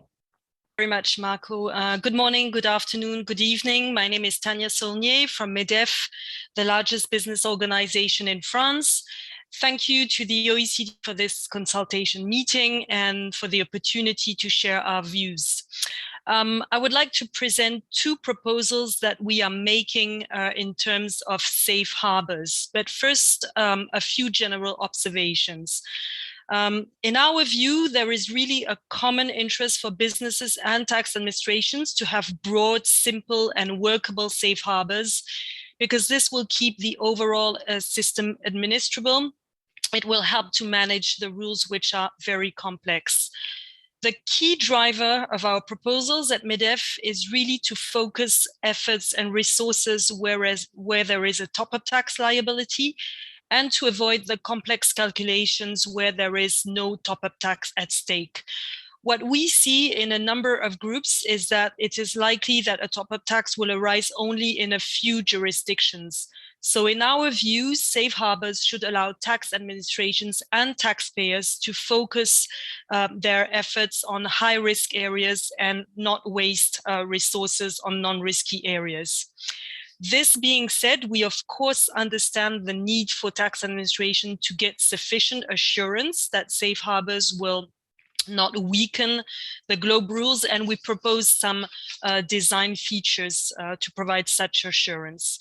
In addition, I would like also to stress that some of the tax certainty proposals that we make could help provide such assurance to tax administrations. For instance, at MEDEF, we suggest a pre-clearance process to validate the amount of top-up tax, so either by the UP jurisdiction or through a panel, or maybe other inventive ways of providing tax certainty, such as a specific standing body at the OECD. And we think that this could cover also the use of safe harbors. But I leave this for panel 4. Another important thing is that we need a number of safe harbors, not just 1 or 2. This is to take into account the variety of situations, businesses, business models, etc., so that it benefits to the wider community. And also it's important that there is no distortions between MNE groups. Last, of course, there is an urgent need to publish the simplification and safe harbors as soon as possible, because as you know, the timeline is very aggressive in some jurisdictions. So what are our 2 proposals? So first, it's a CBCR approach, which is not new, but what we would like to propose is an alternative way of calculating a simplified base income inclusion exclusion formula to calculate the ETR. And second, we would like to make a proposal based on a jurisdictional ETR. And I would stress that these are not exclusive one another. So first, it's the CBCR approach, which is not new, and many have commented on possible approaches. We have said in the past that this needs to be simple, not to have too many adjustments, because if not, it kills the simplification. What we would like to say is that a certain number of conditions can be set to provide assurance for countries, for tax administrations. For instance, you could safe harbors will only apply in jurisdiction which have a nominal rate above 15%. That could be a sort of a gateway. You could also have to a minimum rate that is higher than 15%, so maybe somewhere between 15 and 20%. Well, we're going to rely on CBCR that use a top. We propose is an alternative calculation method, which would be simple and would be based on the substance-based income exclusion. So the basic idea would be to determine in a simple way whether there is excess profit in a given jurisdiction by using substance-based income exclusion, being noted that this is in fact representative of economic substance in a jurisdiction. So how would this work? Well, you would start with the accounting profit before tax, which is in the CBCR, and you would reduce it by the substance-based income exclusion amount. So this amount would be the same formula as in the model rules. 8% tangible assets, 10% payroll cost would decline over years. After deducting this amount, if the result is 0 or negative, then you would be able to conclude that there is no excess profit in the jurisdiction. Therefore, it is unlikely that there would be top-up tax. And you would stop there, and you would be able to exclude the jurisdiction in question and avoid the complex calculation for that jurisdiction.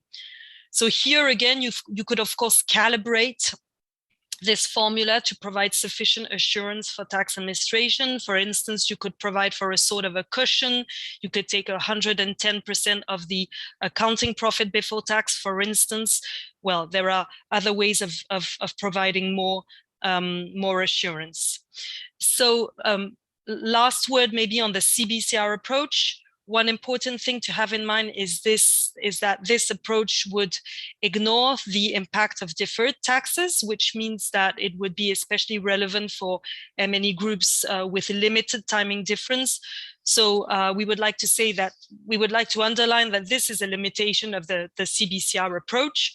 And therefore, that's why we make a second proposal, which is based on a jurisdictional ETR, because it's important that safe harbors work for all types of businesses. So second proposal, a jurisdictional ETR. The basic idea is the same, comparing a jurisdictional ETR with against the minimum rate, or let's say a minimum rate. we believe that deferred taxes have now been accepted in the model rules with safeguards.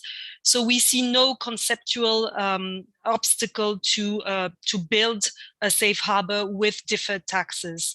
So under this approach, an MNE group would be able to determine the ETR per jurisdiction by reference to accounting profit before tax and total tax expense with the deferred taxes drawn from the financial statements. And this would be particularly helpful for companies with significant timing difference. So it's really an important factor. Here again, you could tailor certain conditions to provide assurance for tax administrations. So for instance, requiring an ETR, a minimum tax that is maybe higher than 15%, or maybe setting a cap on deferred taxes. So basically, this is what I wanted to cover with our two proposals. I would like to end with just a few words on purely domestic group. This is a question mainly for the EU, at least for now, but it is an important EU. Purely domestic groups, what we're talking about? We're talking about groups that have their UPE and constituent entities, all of them in the same jurisdictions.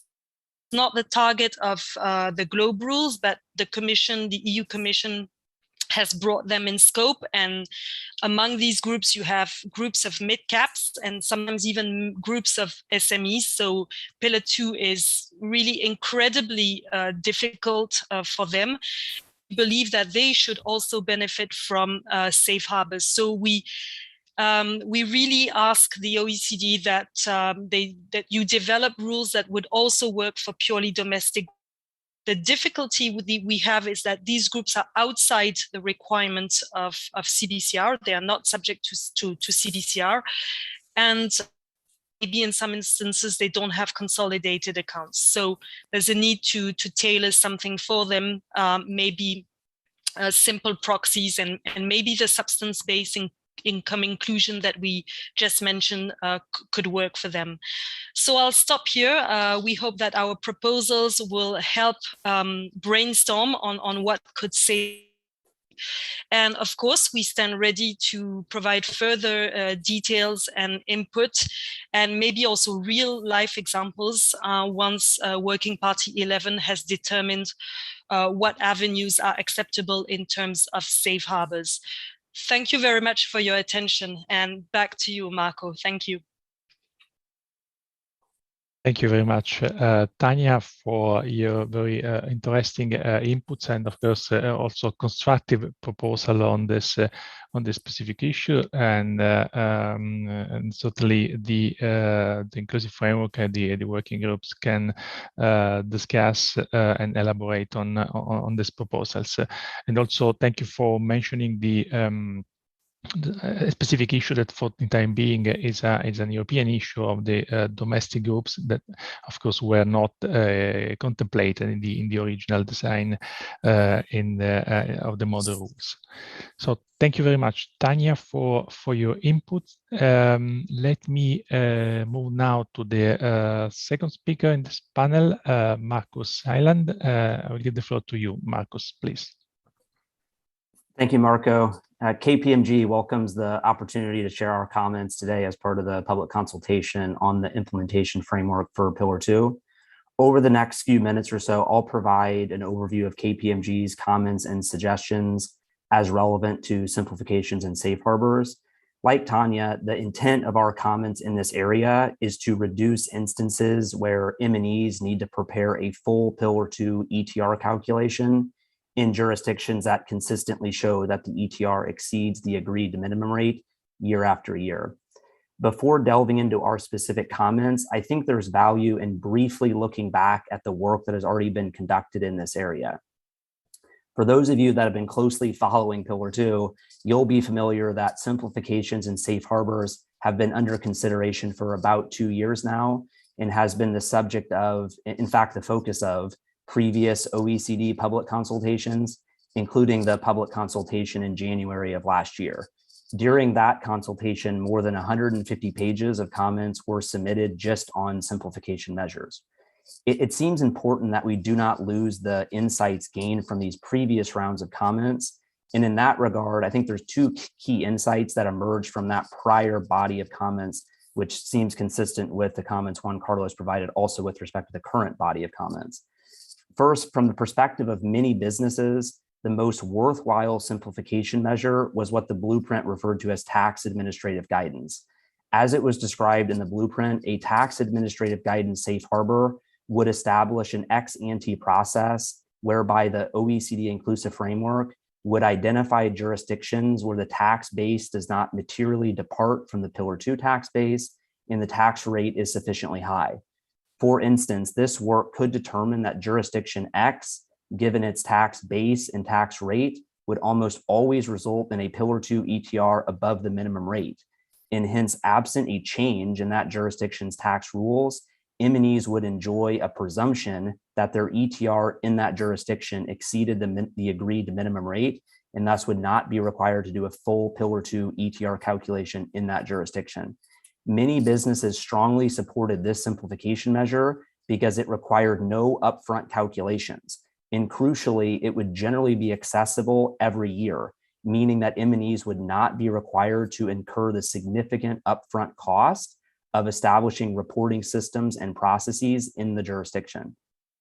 The second key insight was that there was also strong support from business for a CBC-based ETR safe harbor.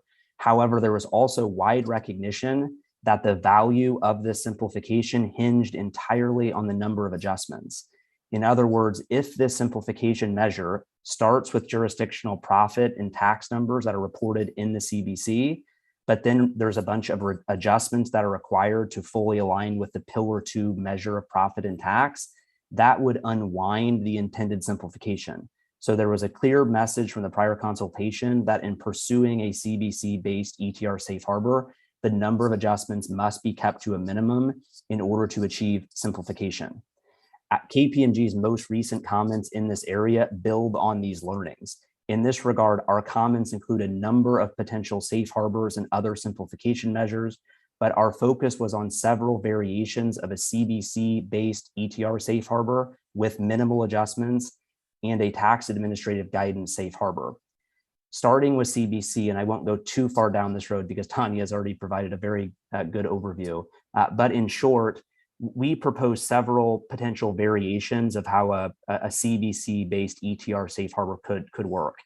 Our suggested approach would leverage accrued tax current year divided by profit in the CBC report to derive a simplified ETR in the jurisdiction. And if that simplified ETR exceeded the agreed minimum rate plus a buffer percentage, then the MNE would not be required to undertake any further calculations in that jurisdiction. This approach is generally in line with the high-level approach outlined in the blueprint. The advantage of leveraging CBC is obvious. It uses information that MNEs already prepare. It is true, however, that CBC and Pillar 2 have a number of differences, not least how income and tax is defined. It is for this reason why our submission provides consideration for a buffer percentage to help control for these definitional differences. The specific buffer percentage used, such as 4% or 6% above the minimum rate, could vary based on the different factors. For example, if the MNE's group level effective tax rate is above, say, 20%, then that could be viewed as a green flag, or in other words, indicative of a lower risk profile. And thus the buffer percentage could be, say, just 4%. But if the MNE's group level ETR was below 20%, then that could be viewed as a yellow flag, and the buffer percentage could be set at a higher level, say 6%. Another suggestion in our comment letter is an approach that would compute the CBC ETR over a multi-year period. This could work as an average concept. So the average CBC ETR over the last 3 years would be compared to the minimum rate plus the buffer percentage. Or alternatively, it could apply such that the CBC ETR would need to be above the minimum rate plus the buffer percentage in each of, say, the last 3 years in order to qualify for the safe harbor. Finally, and only if deemed strictly necessary by the inclusive framework, we considered an approach that would require a very limited number of adjustments to the numbers in the CBC report, focusing only on those that could materially distort the CBC ETR if not adjusted for. The blueprint already contains a list of what those adjustments could be, and that could serve as a useful starting point. But as I have emphasized throughout, the adjustments should be as limited as possible to preserve meaningful simplification. Turning to the tax administrative guidance safe harbor, in my view, this is the most promising simplification measure in terms of providing real simplification.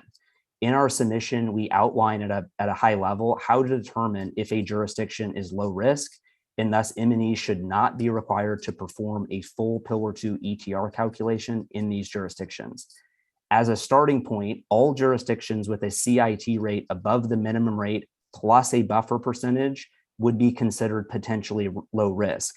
For these potentially low risk jurisdictions, there would likely need to be a further assessment if there is any material deviations between the local tax base and the Pillar 2 tax base.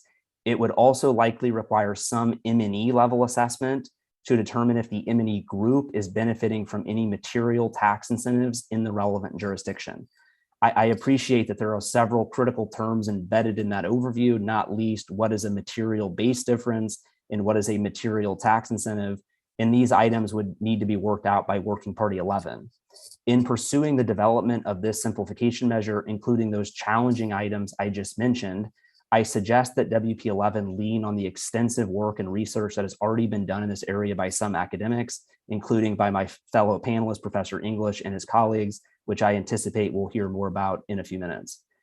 Before I conclude, I'd like to make one final point regarding the intersection of QD-MTTs, or qualifying domestic minimum top-up taxes, and simplification measures, which is also addressed in our comment letter.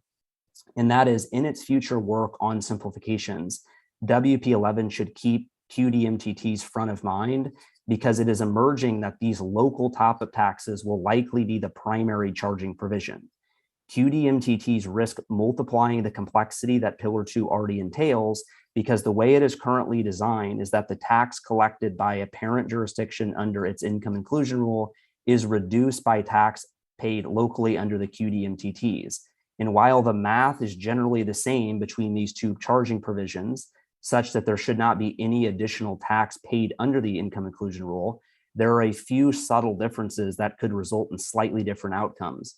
One of these differences is that QD-MTTs provide greater flexibility on which accounting standard is used.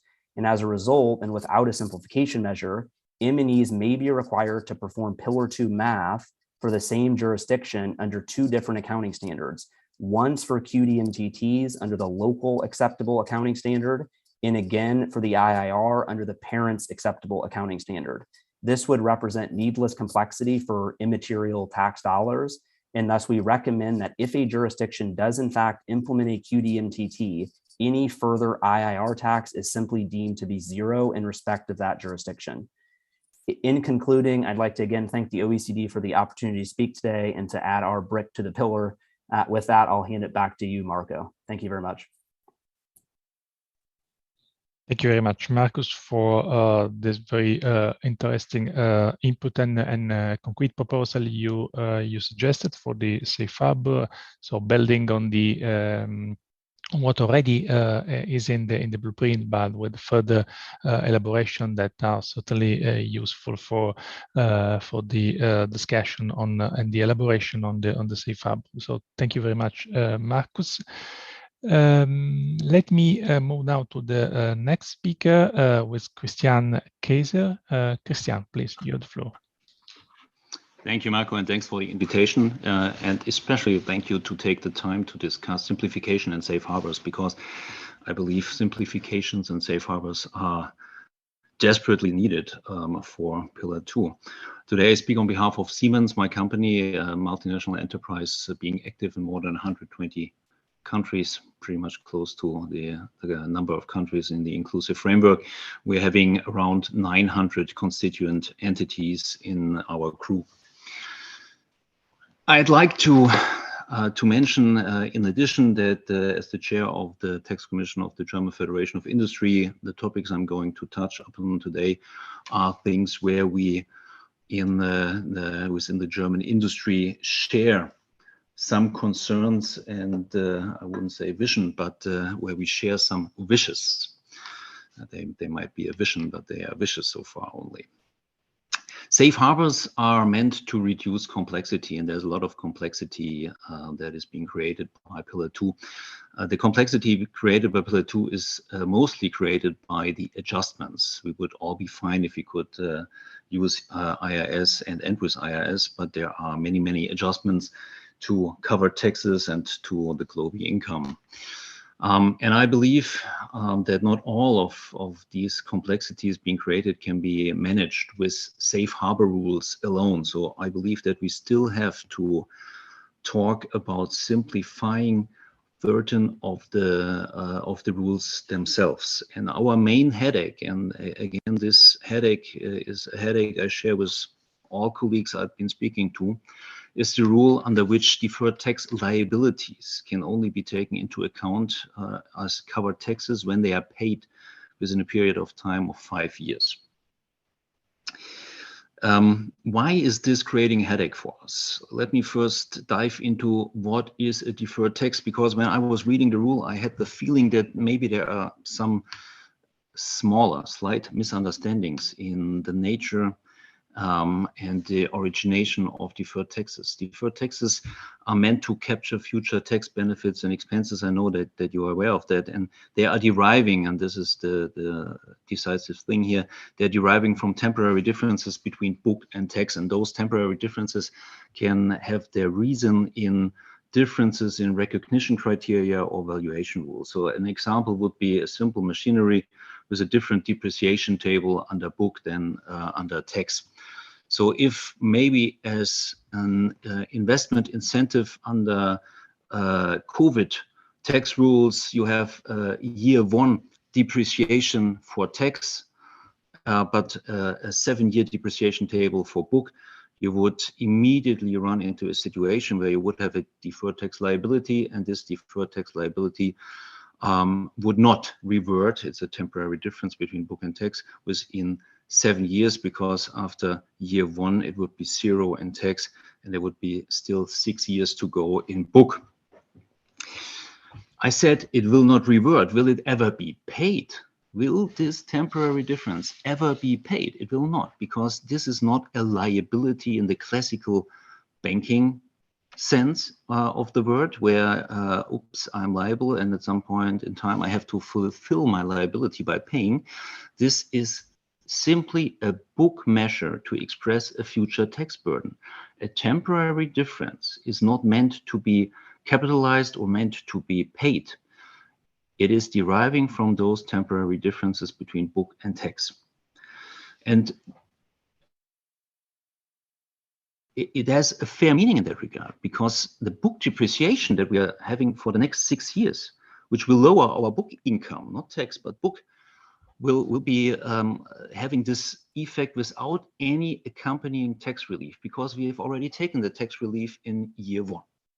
So to have that requirement that it will be paid doesn't make any sense. It will always and necessarily revert. And that is why I ask myself, why do we have the 5-year threshold here? For a situation where we know that without any possible manipulation, this temporary difference will disappear, be it in 2 years, be it in 7 years, it will disappear. Otherwise, it wouldn't be temporary in nature. But why do we care? And you might ask yourself that why is that guy talking about temporary differences? Honestly, because it is close to impossible that we will be able to do this analysis. And that is because of the way we are calculating our deferred tax accounts. In our deferred tax accounts, we accumulate deferred tax liabilities and deferred tax assets. That might be an excess DTL, it might be an excess DTA, but it's always an accumulation of thousands, 100,000, if not millions of single items, single positions. So we would, in a first step, we would have to split the deferred tax account. We would have to split out DTAs, because for DTAs, there is no such rule that they would have to be capitalized in 5 years or be deducted or revert themselves in 5 years. It's only for DTL. So we would have to do this split. And then we would still have to go on a transactional level, item by item, and would have to have this single analysis. That is nothing that we are having in our SAP, in our Esprit system, nor is anybody who uses Oracle having that in their accounting systems. You have to go into the pre-systems and From what we have been seeing is that not even from the pre-systems you are getting the information. You would have to go into attachments, you would have to do a real deep dive. Honestly, you would have to do hiring of hundreds of resources to clean that up and to get the necessary information only to be able to make this call, whether this is going to be paid or revert itself within a period of time of 5 years. And again, I don't see why, because no manipulation for a temporary difference, a deferred tax liability possible. And the thing why I'm so concerned is because it is part of the compliance rules. We always have the goal that we strive for 100% compliance, and I guess we are all on the same page there. Rules need to enable taxpayers to be fully compliant with them. And they need to enable tax authorities to go and audit. And from the discussions I was having with our tax auditors, they have absolutely no chance in auditing that.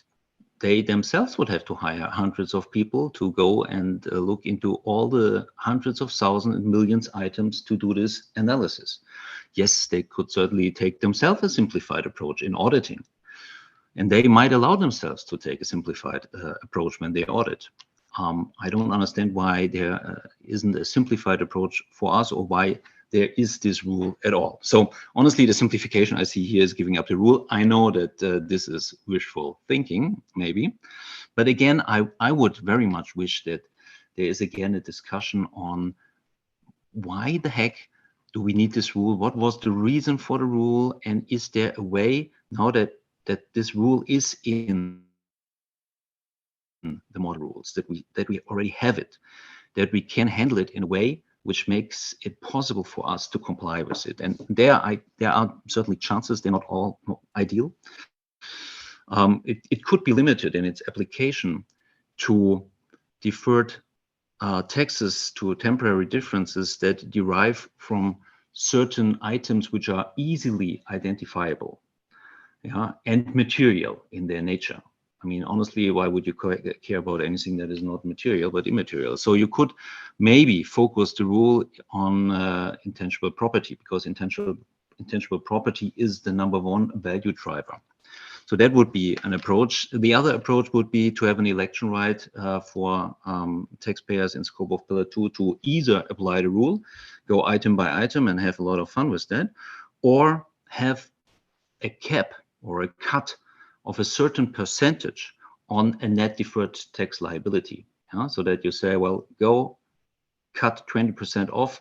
This is to say that with the 20%, we cover what might revert after 5 years. Could be 10. It will always be wrong. The number that you're choosing, it's a simplified thing.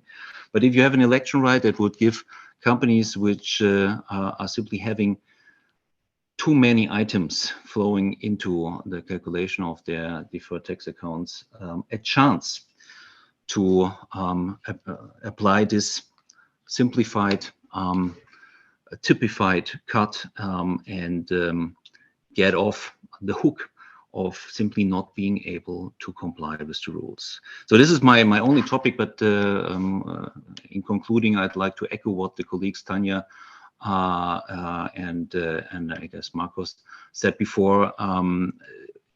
The safe harbors, in addition, are absolutely needed. I was only picking on that topic because this is the one thing where we struggle and we try for months to get our arms around this one, and we can't. And no safe harbor will help us with that one. But safe harbors are absolutely necessary, and I can only echo what the two colleagues said. It's important that the safe harbor needs to be easily administrable, so that it is really creating a simplification and easing the compliance burden. It should be, again, something which the tax administration themselves can easily administer. So I hope that you understand my wish, not only as a wish from a taxpayer, but also as a wish that I'm going to remit from the colleagues at our tax audit, because they themselves see limited chances to get their arms around those rules. Thank you very much. Thank you very much.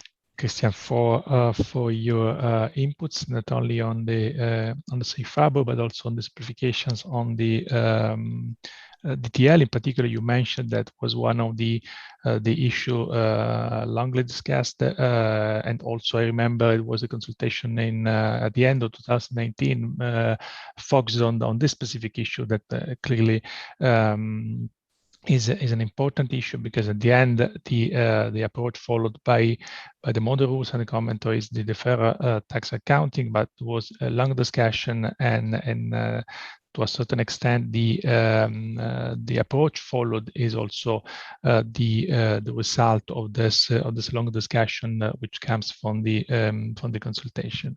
But anyway, thank you very much for your inputs, and let me move now to Professor English. I think Joachim well also mentioned the kind of safe harbor on based on administrative guidance, as Marcus already pointed out. Joachim, please. Thank you, Chair. I would like to indeed present a proposal for tax administrative guidance as drafted by my colleague Deborah Schantz, myself, and our team of research assistants. As Marcus has already outlined, our proposal consists essentially in a two-level test to determine if the GloBE ETR in a particular jurisdiction for an MNE can be expected to be with a high degree of certainty above the minimum rate. So if that were the case, the MNE need not carry out detailed ETR calculation based on the GloBE rules unless explicitly requested to do so by a tax administration.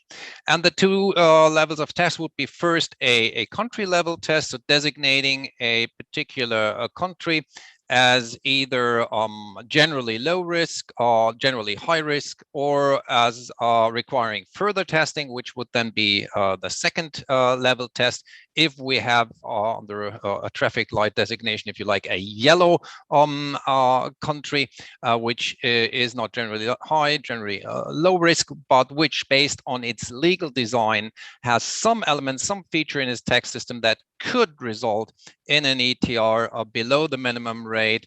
Then you would go into an MNE level test to see whether any such elements of the tax system, which could be either a rate that is applicable to certain types of income and that is below the minimum rate, so for example an IP box rate, or that consists in material deviations from the local tax base and the GloBE base, if that exists in that particular jurisdiction, whether that applies to the ETR to the MNE in question, and if so, then an estimate of the ETR needs to be carried out to see whether in the particular situation of this MNE benefiting from such a material deviation, this could result in the risk of an ETR below the minimum rate or not. And depending on the outcome of this second level test, we would then see the risk level of the individual MNE.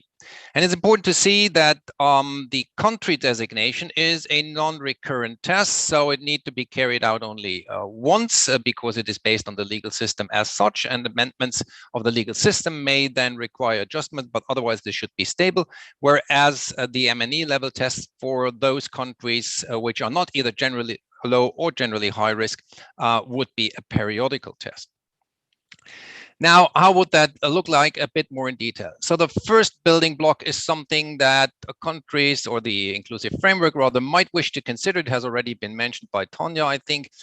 You could say that if a particular jurisdiction has enacted a QDMTT, this in itself ensures that normally there should be no IIR UTPR top-up tax, or if so, only an immaterial one left to pay, and that should then imply that no GloBE declaration is necessary for GloBE purposes, so IIR UTPR purposes in this jurisdiction. Of course, you might then need an ETR calculation for the purposes of the QDMTT, but to that I'll revert later. In any event, what would then normally happen is absent from this QDMTT aspect, that you would look in a particular jurisdiction whether it has a nominal rate generally below the minimum rate. If that were the case, it should be designated a generally high risk jurisdiction for which a full declaration is required always.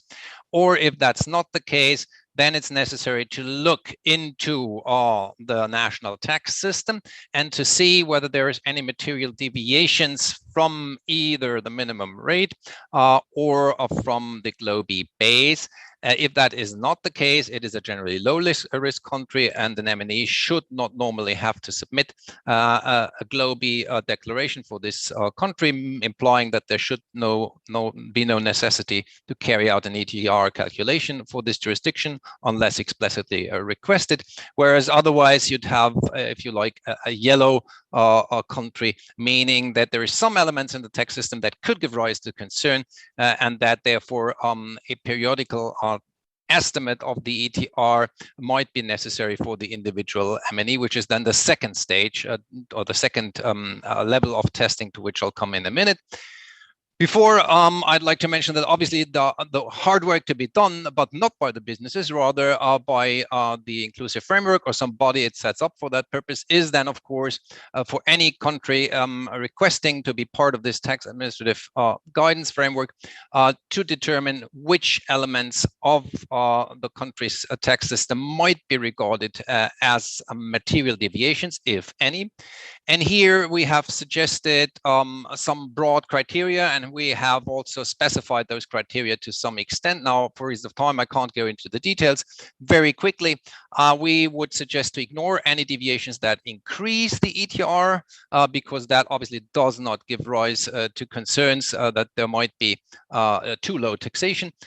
So if there is a deviation that broadens the local tax base as compared to the GloBE base, they should be ignored. Temporary deviations should be ignored if typically a certain timing differences are no longer than either 5 years or they're just simply temporary. Here we would suggest to base this on the rules for deferred assets, but different from what was just mentioned. You wouldn't have to carry out this analysis for each and every MNE, but rather you would do a typified approach based on the rules of the particular jurisdiction. So that should be simplifying this a lot. Then we suggest a small amount deviation to regard as a material, and what is small obviously is a matter of judgment to be decided. And then we suggest finally to also regard as immaterial deviations that do not undermine the GloBE objectives, which are arguably to curb tax competition for non-routine activities or investments in such activities on the one hand, and to reduce BEPS opportunities on the other hand. And if some deviation, for example, regarding the valuation of pension plans under IFRS on the one hand and local tax accounting on the other hand, do obviously not undermine such objectives because they do not give rise to competition and they do not present BEPS opportunities, this should be regarded as immaterial. Now, obviously, all of this requires some judgment, especially box 4, and a balance needs to be struck here. But we believe that nevertheless, this would significantly simplify matters also because you can really cut it down to very few material deviations. We've done a dry run for one particular member country of the IF, and we were left with less than a handful of material deviations. Now, if we are in a yellow country, say, where there are some elements in the tax system that might give rise to concerns, very basically, the MNE in this particular jurisdiction would have to do an estimate. Now, this could, by the way, also be done on CBCR data, but we suggest a different approach, which we think requires less adjustments, therefore less compliance cost on the one hand, and still somewhat more accurate on the other hand, because basically you would first test, does the MNE benefit from any particular low rate, IP box or the like? And then just a quick check, does the local tax or the covered tax rather in relation to the local tax base already lead to an ETR below the minimum rate? Then the declaration is required. If none of this, we get into the actual main test. Does the MNE benefit from any of the material deviations? And there shouldn't be many in most jurisdictions, so very few things to test for. And if that is the case, then go for an approximation of the ETR, for an estimate of the ETR by adding back any such deviations to the local tax base, information which you already have, just a few deviations added back to approximate the GloBE base, which is local tax base, plus those deviations, and put that in relation to covered tax to come to an estimate of the ETR. And if it's above the minimum rate, it's fine. And if not, a declaration is required. Very quickly, to wrap up, what are the main advantages from our perspective? For businesses, we see this as a bright line test. It will often not require any ETR estimate or calculation at all. And if it does, you can basically rely on your local tax information and then do a few added adjustments for material deviations. Shouldn't be too many. So a significant reduction in compliance costs we would be hoping for. Administrations, on the other hand, can be pretty sure that it's a rather accurate estimate. There is no safety buffer needed in our view, especially because we would ignore deviations that would increase the base. So this is a built-in safety buffer, if you like. You could corroborate the results with CBCR data. So this can be used. For example, we base our classification of countries on the legal design. Now, it could be that in the individual case, there's a deviation from the legal design, there's a sweetheart deal, something. You should see that kind of deviation in the CBCR data. And if there is a significant mismatch, you can still ask for a full ETR calculation. So administrations are on the safe side there too by combining the two elements. And so altogether, this should result in a better risk management. And finally, it is possible, of course, because the ETR is calculated the same for the QDMTT as for the regular globe, to apply this concept also to the QDMTT. And by the way, and this might be an advantage also over CBCR, you cannot apply the same concept also to purely domestic groups under the European law. So this will be it from my side. Thanks a lot.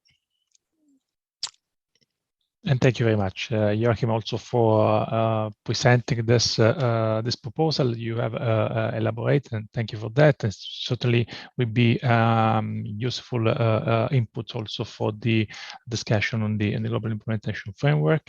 Let me thank once again all the speakers in this panel for the very interesting inputs that for sure will be considered in the forthcoming works. And of course, we will continue to engage in order to develop the safe harbor and simplification mechanism, and the proposal you made today will be certainly important in this future exercise. So thanks again for this. And let's move to the fourth panel now, and I will leave to Joachim.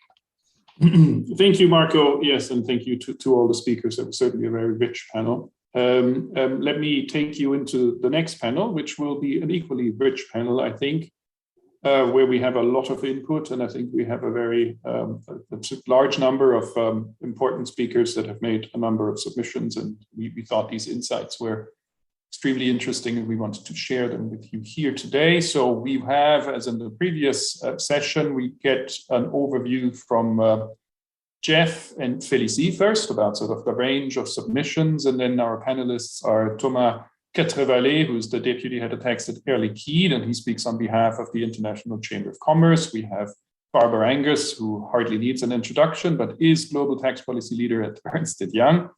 Welcome, Barbara. We have Christian Wimpesinger, who's a partner at Binder Großbahn Rechtsanwälte GmbH. I can say this in German. And then we have Joseph Sullivan, who's an associate from Covington & Burling, and I can also pronounce that, on behalf of the International Bar Association. We have Giuliano Foglia, who's the founding partner of Foglia Partners. And then finally, last but not least, we have Robert Danon, who's a professor in Lausanne and also the director of the Tax Policy Center at the University of Lausanne.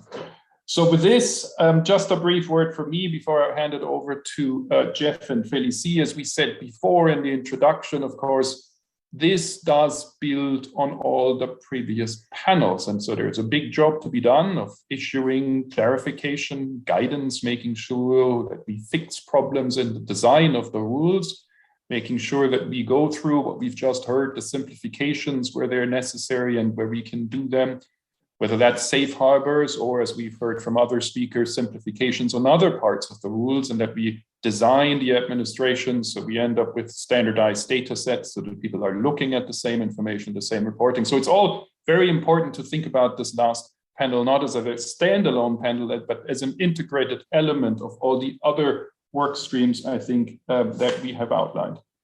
But then we do recognize, as many of you do, that we will have a large number of different countries applying these highly coordinated rules, and that creates risks. And we want to discuss what we can do in addition to everything else on rule coordination, on dispute prevention, dispute resolution. And I think, as I think Tanya in the previous section has already indicated, there may not be one solution, but a layer of solutions, different solutions. So we were quite impressed by the richness of the comments that have come in, and thank you for that. Look forward to the discussion, and I'll hand it over to Felicie and Jeff to take you through a bit of the range of comments that we have received, and then to the speakers themselves.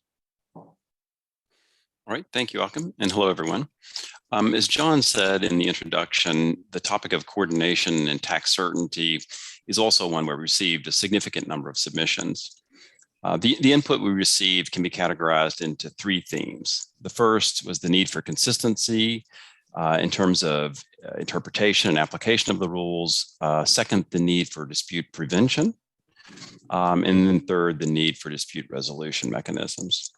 So Felicie, can you start us with by giving us an overview of some of the comments we received on the need for consistency? Sure, and thank you, Jeff. So indeed, we have a model for the rules and a commentary, but the main takeaway from the submissions is well done, continue, meaning that this is not enough and that consistency is also needed in the actual application of the GLOBE rules. And this obviously starts with the rules being consistent with the model. So to ensure that the rules that will be introduced domestically are in line with the model, we received a number of constructive submissions who overall called for the development of a framework to determine whether a rule is qualified or not. Almost all submissions are in favor of a central and transparent process. Central meaning that it would be conducted at the IF level, so at the inclusive framework level, and transparent meaning that the same, of course, criteria would apply. And they noted that the outcome of this process should be published as well. Most submissions emphasized that this process should be completed before the rules apply, ideally. We will hear from one panelist who has thoughts on how this could take place, actually. Some submissions have also expressed support for the development of a continuous review process, so not only before the rules apply and to check whether they're consistent with the model, but also once they apply to ensure that they are administered consistently with the model and possibly with taxpayer input as well. In terms of scope, a significant number of submissions said that the review process should not be limited to the qualified IIRs or the qualified UTPRs, but should also apply to the qualified domestic top-up taxes, minimum top-up taxes, sorry, which should be reviewed at the IF level. And finally, some submissions also supported the publication of lists of other items that need to be assessed consistently across jurisdictions that apply the GLOBE rules, such as the covered taxes. So these are the comments that we received on how to ensure that the rules are introduced are consistent with the model. But beyond that, consistency in the application of the rules can be achieved through administrative guidance. Jeff, can you tell us more about that? Sure. As we all know, consistent interpretation of the model rules is essential to consistent outcomes.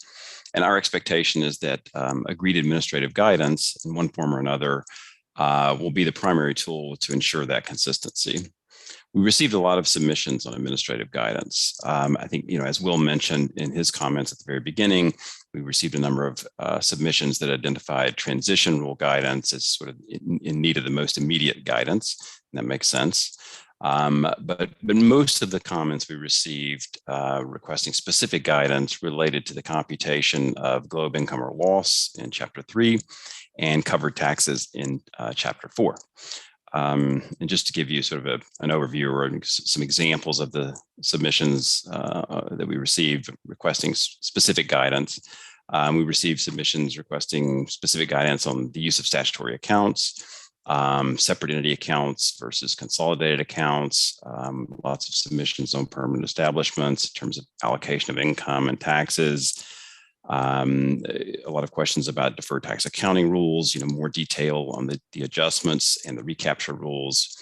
Commenters requested further guidance on business combinations and joint ventures. There were comments about insurance and investment funds and guilty coexistence. And we'll talk about some specific issues in the Q&A session that follows this panel. But the Working Party 11 will, of course, be further considering these topics and all the others that were raised in the submissions.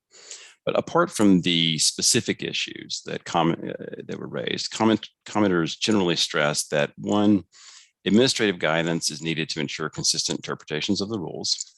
Two, this guidance is needed on an ongoing basis to address issues as they arise. And Achim has already mentioned in his opening remarks that this is consistent with our thinking. And the status of the commentary and administrative guidance in terms of its interpretive authority needs to be clear. But even with a robust guidance process in place, disputes can sometimes arise. Felicie, can you give us a sense of the comments received in relation to dispute prevention and resolution? Thanks, Jeff. Yes. So I will start with dispute prevention, which is indeed another topic on which we received a significant number of constructive submissions. We talked earlier about central filing and standardized filing, so I will not discuss this here. But here, the first takeaway maybe is relating to tax audits. A significant number of submissions supported the coordinated approach for tax audits that would ideally be centralized at the UPE level or at the filing entity jurisdiction level, with no reassessment being made by tax administrations or no collection of taxes being, or no tax being collected, sorry, before the tax administrations consult with any other tax administration that could be involved. There are two submissions that said that we could rely on a software which could produce results that tax administrations should apply more generally. So maybe there couldn't be such a magic solution as this, but I think this shows that digitalization can still play a role in preventing disputes across tax administrations. Some submissions also suggested developing early certainty processes, and some commentators suggested that the outcomes of such early certainty processes could be published so that everyone could see them, and this could also prevent future disputes from arising. Now, what if disputes arise? Because there could be some, and then they would need to be resolved. Most submissions called for a timely and binding resolution process. Some submissions emphasized the need for a multilateral process and noted that bilateral existing treaties may not be sufficient to address those disputes that would arise from the application of the global rules. A significant number of submissions supported the development of a multilateral convention that would provide for a dispute resolution mechanism but that could also codify the rule order or the commentary or the administrative guidance. Beyond that, we've heard about that earlier. Some submissions also suggested an expansion of OECD bodies or the setting up of independent central bodies, which could aim at dealing with specific issues. And this all being said, some submissions actually noted that a global dispute resolution process could be developed absent a multilateral convention, and a solution could actually rely on the existing treaties. And we will hear more about that from one of our panelists in a few minutes. Now with this overview, I give it back to you, Achim, to introduce our last panel for the day. Thank you, Felicie, and thank you, Jeff. So I think we now start with our panelists. And our first speaker, I think, is Thomas Catré-Vallée, who will take us through his thoughts. So the floor is yours. And thank you very much to the OECD team for the consultation process and for allowing this discussion today. I'll be speaking on behalf of the Air Liquide Group, but also on behalf of the International Chamber of Commerce. I want to start by saying that the business community believes that enabling tax certainty for companies and actually also for member countries of the implementation framework, the inclusion framework from day one is a critical matter in the Pillar 2 implementation. Even in today's tax world, simpler tax regulations, such some directives, some provisions of a double tax treaty lead to different interpretations. And even in a highly integrated framework, such as the European Union, for instance, this leads to disputes, sometimes to double taxation and to procedures which can last for a very long period of time and entail costs and create uncertainty for companies and their stakeholders, but also for states and their revenues. And this is not theory, it's rather what all MNE experience on a daily basis. So given the unprecedented complexity of the global rules and the level of coordination required among all countries where MNE operate, ICC members believe that existing dispute resolution process, such as EU conventions or provisions of double tax treaties, will not be sufficient to address these concerns. As was said previously, it is our belief that a multilateral treaty which both countries and companies could rely on would be the best solution. And we really urge the inclusive framework to think about this option in the interests of all parties. Now, this being said, ICC members believe that there needs to be a process which can provide certainty from the start on some key features of the rules, namely the qualified income inclusion rule, the UTPR, and also the qualified domestic top-up tax. Indeed, the qualified nature of an income inclusion rule at the UPE or POPE country level will determine whether the UTPR can be switched off in the other countries of establishment of the MNE. And moreover, more and more countries, such as, for example, the UAE, Singapore, Switzerland, and probably many others in the future, have already announced a minimum taxation mechanism to capture the tax revenues which would otherwise be collected by the UPE country. Under global rules, double taxation will only be avoided in this situation if the local mechanism is deemed qualified, so that the qualified domestic top-up tax can be credited against the UPE top-up tax. And I want to say also that the consistent implementation of the UTPR is a major source of concern from the business. So ICC members believe that an ex-ante certification process should be put in place to confirm these qualifications. An ex-post process would not achieve certainty and could lead to double taxation and disputes over a prolonged period of time. We understand, of course, that member states may be under pressure to collect top-up tax even before a peer review process has been fully completed. In order to address this situation in terms of legal certainty, ICC members have suggested a fast-track approach with an initial review against agreed key design features in all the relevant countries, which MNE could rely upon until a more detailed review takes place further down the line. As an alternative approach, it has also been suggested that MNE could legally rely on official statements made by jurisdictions that the rule that they are establishing is qualified under the IIR, the UTPR, or the qualified domestic top-up tax, and that would be true until a further review is carried out of these legislations. To achieve this certification process, we think that it could be centralized through a specific standard body at OECD level, which would help the inclusive framework monitor the implementation of the global rules and prevent disputes and divergences of interpretation.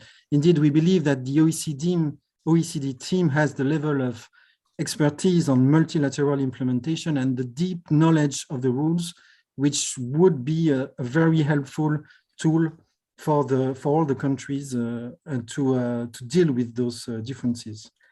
And in any case, consideration should be given to how jurisdictions will deal with tax that has been collected under a rule which is ultimately considered not to be a qualified IIR, UTPR, or double minimum domestic top-up tax. One possible solution, we think, would be to accept the jurisdiction's initial determination, but only for future years, once a determination has been made that the relevant regime is not in fact qualified, to remove the qualified status until the jurisdiction makes the appropriate change. This would ensure that taxpayers are not retroactively punished for any inconsistencies between the jurisdiction's approach and the OECD accepted approaches. So thank you very much. Thanks very much for sharing your insights. And I think it also links back in part to an earlier comment by Marcus on the QDMTT and the IIR, but also sort of more broadly of reminding us of the importance of trying to be as ex ante and as early as possible, and how we can construct, and also speaking frankly, how we can leverage some of the other processes that we have in other parts of the OECD already and bring them to bear here so that we all end up with something where we don't have to undo something later. and because we haven't had the time and we haven't thought about it. So thanks a lot for those. I will now turn to the next speaker, who is Barbara. And Barbara, the floor is yours.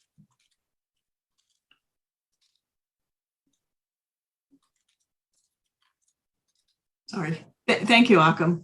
I appreciate the opportunity to participate today in this important topic and to present EY's global comments on the status of and process for guidance.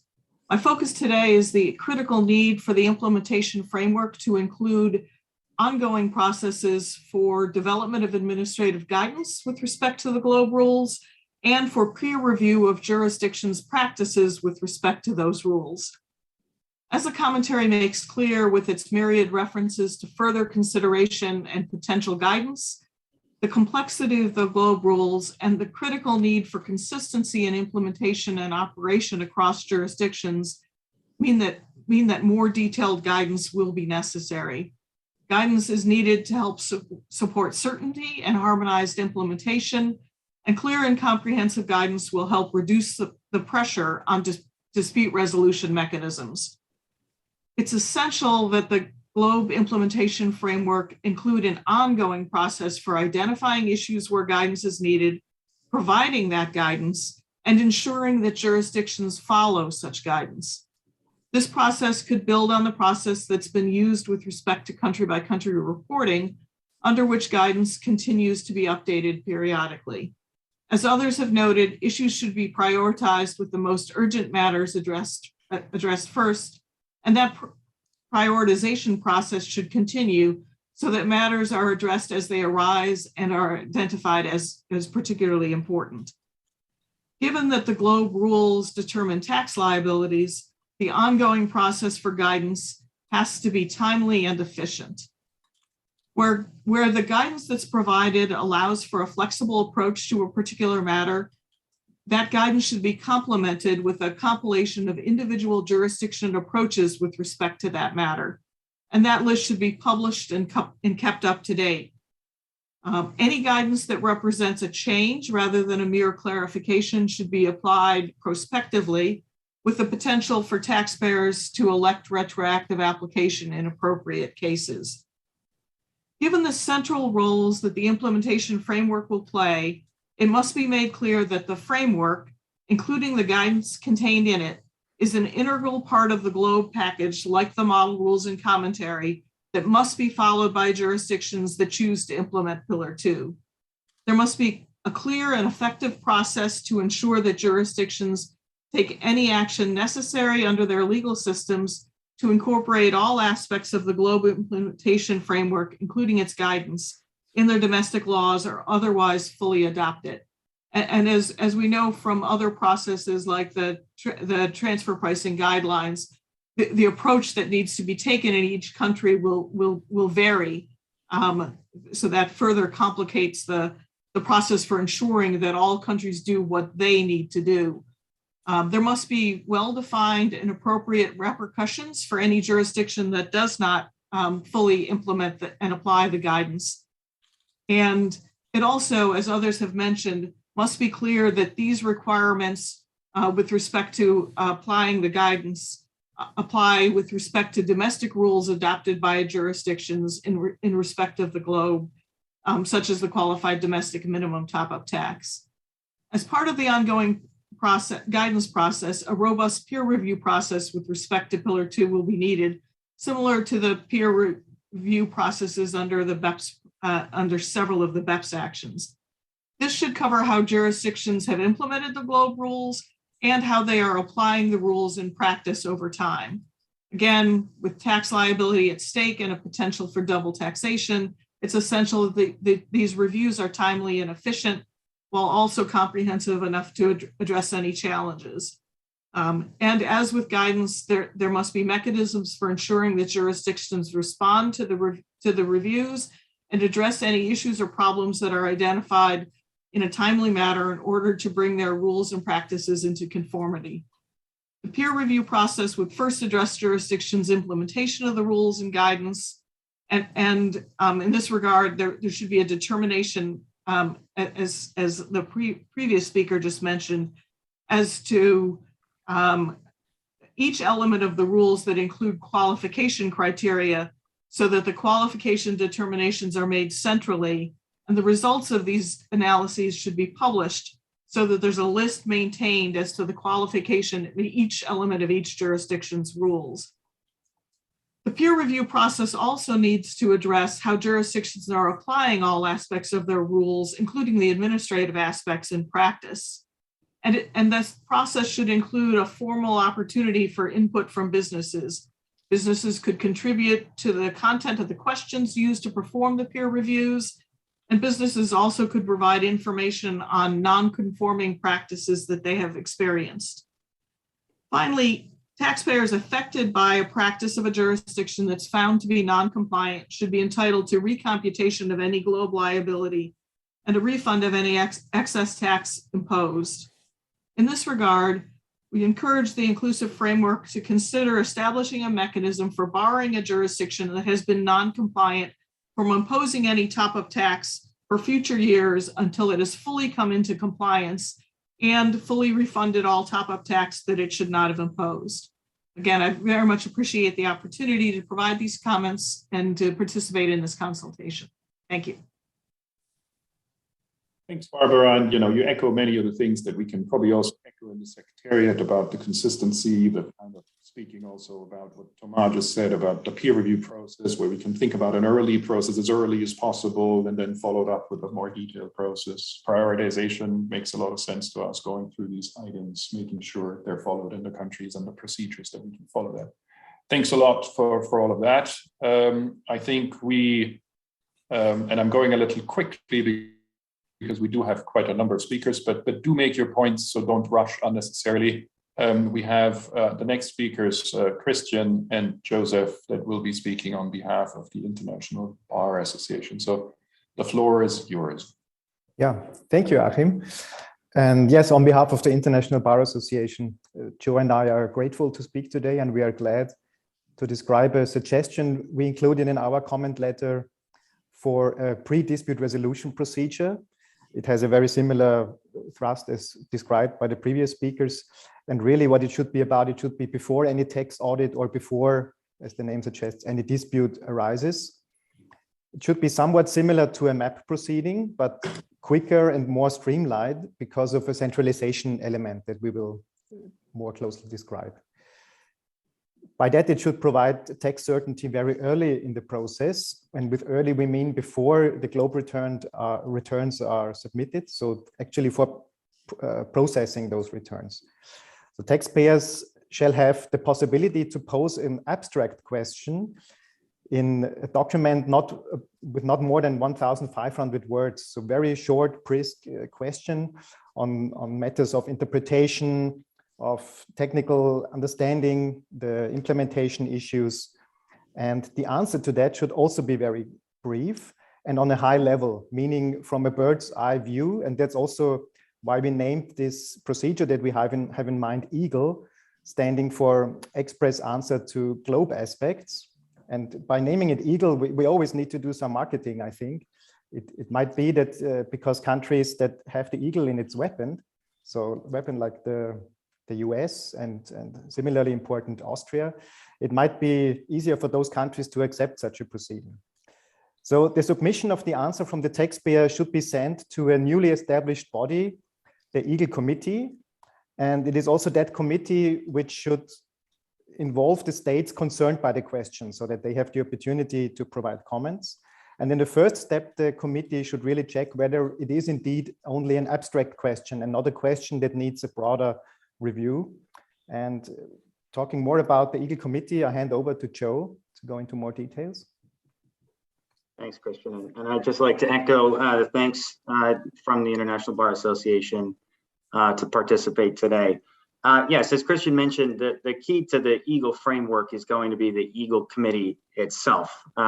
We envisioned it as a standalone body within the inclusive framework made up of international tax experts, including tax administrators, tax practitioners, representatives from business, academics, who would act generally as a facilitation body. Taxpayers would make requests directly to the EGLE committee for rulings or guidance, as Christian mentioned. And then the committee would invite interested jurisdictions to participate in the development of that guidance based on information provided by the taxpayer. The committee would generally work with interested jurisdictions to achieve consensus and would then issue a final ruling or guidance on the specific question posed to the committee. Jurisdictions that agree to the guidance would generally be bound by the guidance, especially with respect to the particular transaction in question. But of course, jurisdictions may reserve on the guidance if they don't agree with the eventual guidance that's issued by the EGLE committee, in which case those jurisdictions could then contest the outcome of the guidance or its application in specific instances in a later dispute resolution type proceeding. Some consideration would need to be given as to whether jurisdictions that are invited to participate by the EGLE committee and are given a reasonable opportunity to participate, but do not do so would be bound by the guidance, or whether they would still have the ability to proceed with dispute resolution. Crucially, the answers to EGLE guidance should be made public, and this is something that Felicia mentioned early on as a common, I think, comment received. One of the benefits here is that the short answers and the relatively short questions and answers on broadly applicable questions could be shared widely, of course, with protections for taxpayer privacy, of course, which would help, in our view, prevent future disputes by making a body of guidance broadly available. Turn it back to Christian for more thoughts. Yeah, maybe interestingly, you can imagine when we at the International Bar Association discuss such a concept and a bunch of lawyers get together, there is not a unanimity about how the process should work. So we were, for example, considering whether the short abstract question of the taxpayer should in fact be posed to the state that is mostly concerned. So the parent state when it comes to the IIR or the switchover rule, and the source state when it comes to the other two rules. But we thought to make it really a centralized proceeding, it should go to the EGLE committee, and then the EGLE committee involves the states that have to be involved. And we also thought that, knowing from tax practice, it's really one of the most important features for taxpayers to get certainty as early as possible. And that's how we came up with this reservation mechanism, meaning that where a member state or a state that is concerned does not give input and does not react to the question, it is finally bound by the outcome, meaning later on it cannot raise the dispute. So it has to look into the issue as early as possible. Of course, here it might not be easy to get states on board, but we also see in the practice of global tax competition, so to say, that the states and the governments, the tax administrators are getting more and more into a service provider situation. So we don't think it's impossible to get them on board in this respect. The other thing I think that would be helpful to emphasize is the sort of, and I know other panelists will weigh on this in a moment, but the EGLE provisions and the EGLE questions are designed to be high-level, simple questions, issues of interpretation of terms, fairly narrow technical questions, that sort of thing. But to Christian's point, taxpayers are quite anxious to be involved, in our experience, in this sort of advance procedure to achieve certainty. We would advocate for a separate dispute resolution or a dispute prevention mechanism that we call just a case-specific mechanism that would be more like a MAP proceeding or a private letter ruling, and would involve more detailed consideration of a specific transaction, for example, for taxpayers who have more detailed questions that they'd like to achieve certainty on prior to filing a GLOBE return. The other thing I'd like to mention is the dispute resolution framework that I know other panelists are going to discuss in a moment. The EGLE rulings and the case-specific rulings we think would be very useful in that context because A, they would be binding on jurisdictions that have agreed to the issuing of the guidance and the rulings, and B, they'd form a body of guidance that could be at least deferred to the extent it is exhibits reasonableness and thorough analysis, even in contexts where other jurisdictions have not agreed, and could really aid the dispute resolution mechanisms. Yeah, I think that's mainly what we wanted to cover. And again, thank you for the opportunity. Thanks all. Thank you very much. I'm sure that you've already sold this idea certainly to the team. I can see John smiling. He sees sort of john@eagle.com. So I think he's already hoping that we keep the name and we set this up. So certainly, like you have sold it to a part of the audience. I think, joke apart, I mean, thanks for the reflections on how can we have, what do we do to that challenge where there will be questions and how can we respond to the questions? I do point out that, we have procedures in place, for instance, in CPC, but also in our work that we do on the CRS. We have frequently asked questions. They probably don't come as quickly as people would like. And so we're happy to take away about, how can we respond to these in a way that gets us to consistent outcomes, consistent answers, also picking up the points that Barbara made about ensuring that, we have the same answers given the high level of integration of the rules. Thanks a lot. We'll take that away and reflect further. And I think with this one, and also aware of the time, I think we can go to our next speaker. So Giuliano, the floor is yours. Thank you, Mr. President. I'm Giuliano Foglia here today on behalf of the Italian firm Foglia and Partners. I really appreciate and I thank you for the opportunity to participate to this Pillar 2 public consultation, and in particular to this panel, which is focusing on the crucial aspects such as coordination and tax certainty.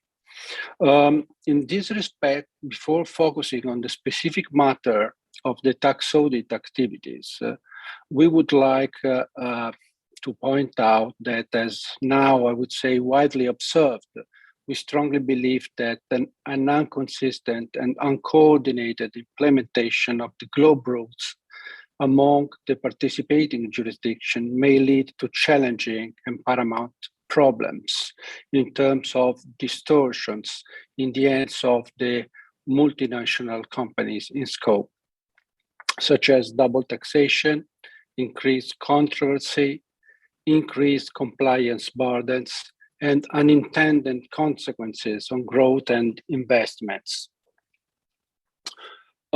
Therefore, in our view, having regard to the tight timeline foreseen for the implementation, the release of timely and effective guidance, and of further additional ad hoc rules and instruments to define the overall implementing framework is quite urgent. Also, I would say, taking into account that, especially in the European context, the same draft EU directive proposal under discussion, at least as currently formulated, contains some mirroring provisions, as well as explicit references to the OECD GloBE implementation framework. In this respect, we acknowledge the already released model rules, the related commentary, as well as the illustrative examples as important starting points for the purpose of a uniform implementation and interpretation of the GloBE rules among the jurisdictions. But we have to be aware that such, let's say, soft law approach based on the commitment by the inclusive framework countries could be very risky. In a nutshell, it seems that the GloBE rules are standalone rules that are not governed or impacted by the existing tax treaty provisions.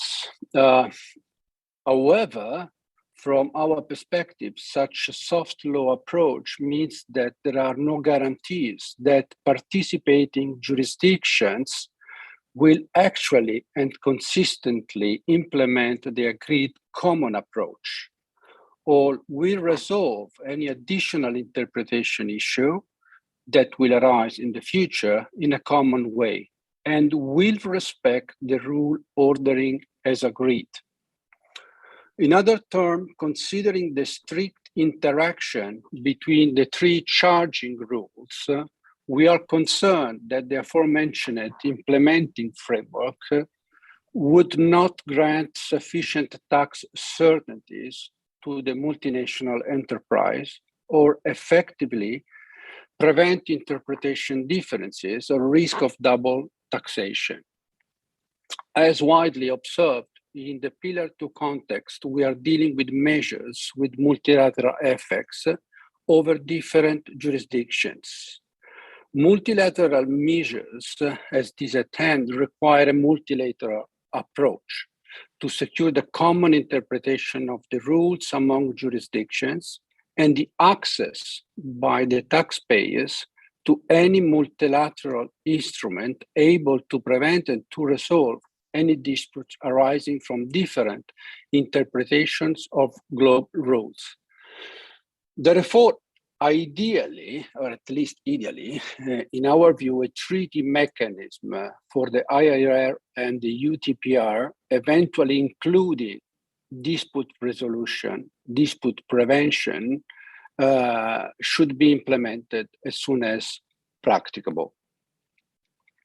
In such a context, in order to prevent disputes, for instance, in the rule interpretation among countries or risk of double taxation, it could be very beneficial to explore the possibility to design and agree on an appropriate coordinated tax audit process that requires tax administrations to engage in strict coordination in tax audit activities related to global measures, and in addition to provide basic rights of defense for the benefit of the entities under assessment.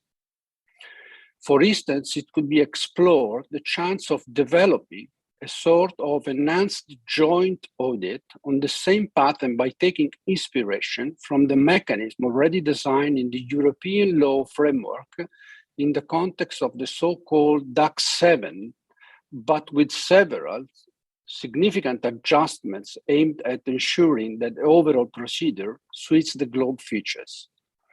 The introduction of coordinated audits procedures within the globe implementation framework could play an important role in contributing to the better functioning of the Pillar 2 mechanism in terms of tax certainty, and could represent an effective ex-ante safeguard in terms of dispute prevention, ensuring that in-scope groups are not subject to separate tax audits on its Pillar 2 calculations by multiple countries.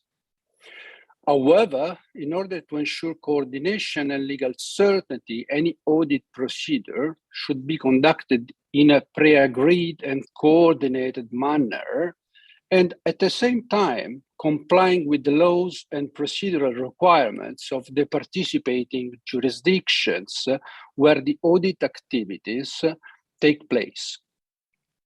In this sense, considering that the domestic law framework of participating jurisdictions may create uncertainties as to the application of the procedural rules, rights, and audit powers of the official of the other jurisdiction, and interplay between the domestic law of the participating countries, the ideal solution would be a binding procedure incorporated in a multilateral instrument, which would ensure a certain degree of harmonization in the procedures between jurisdictions.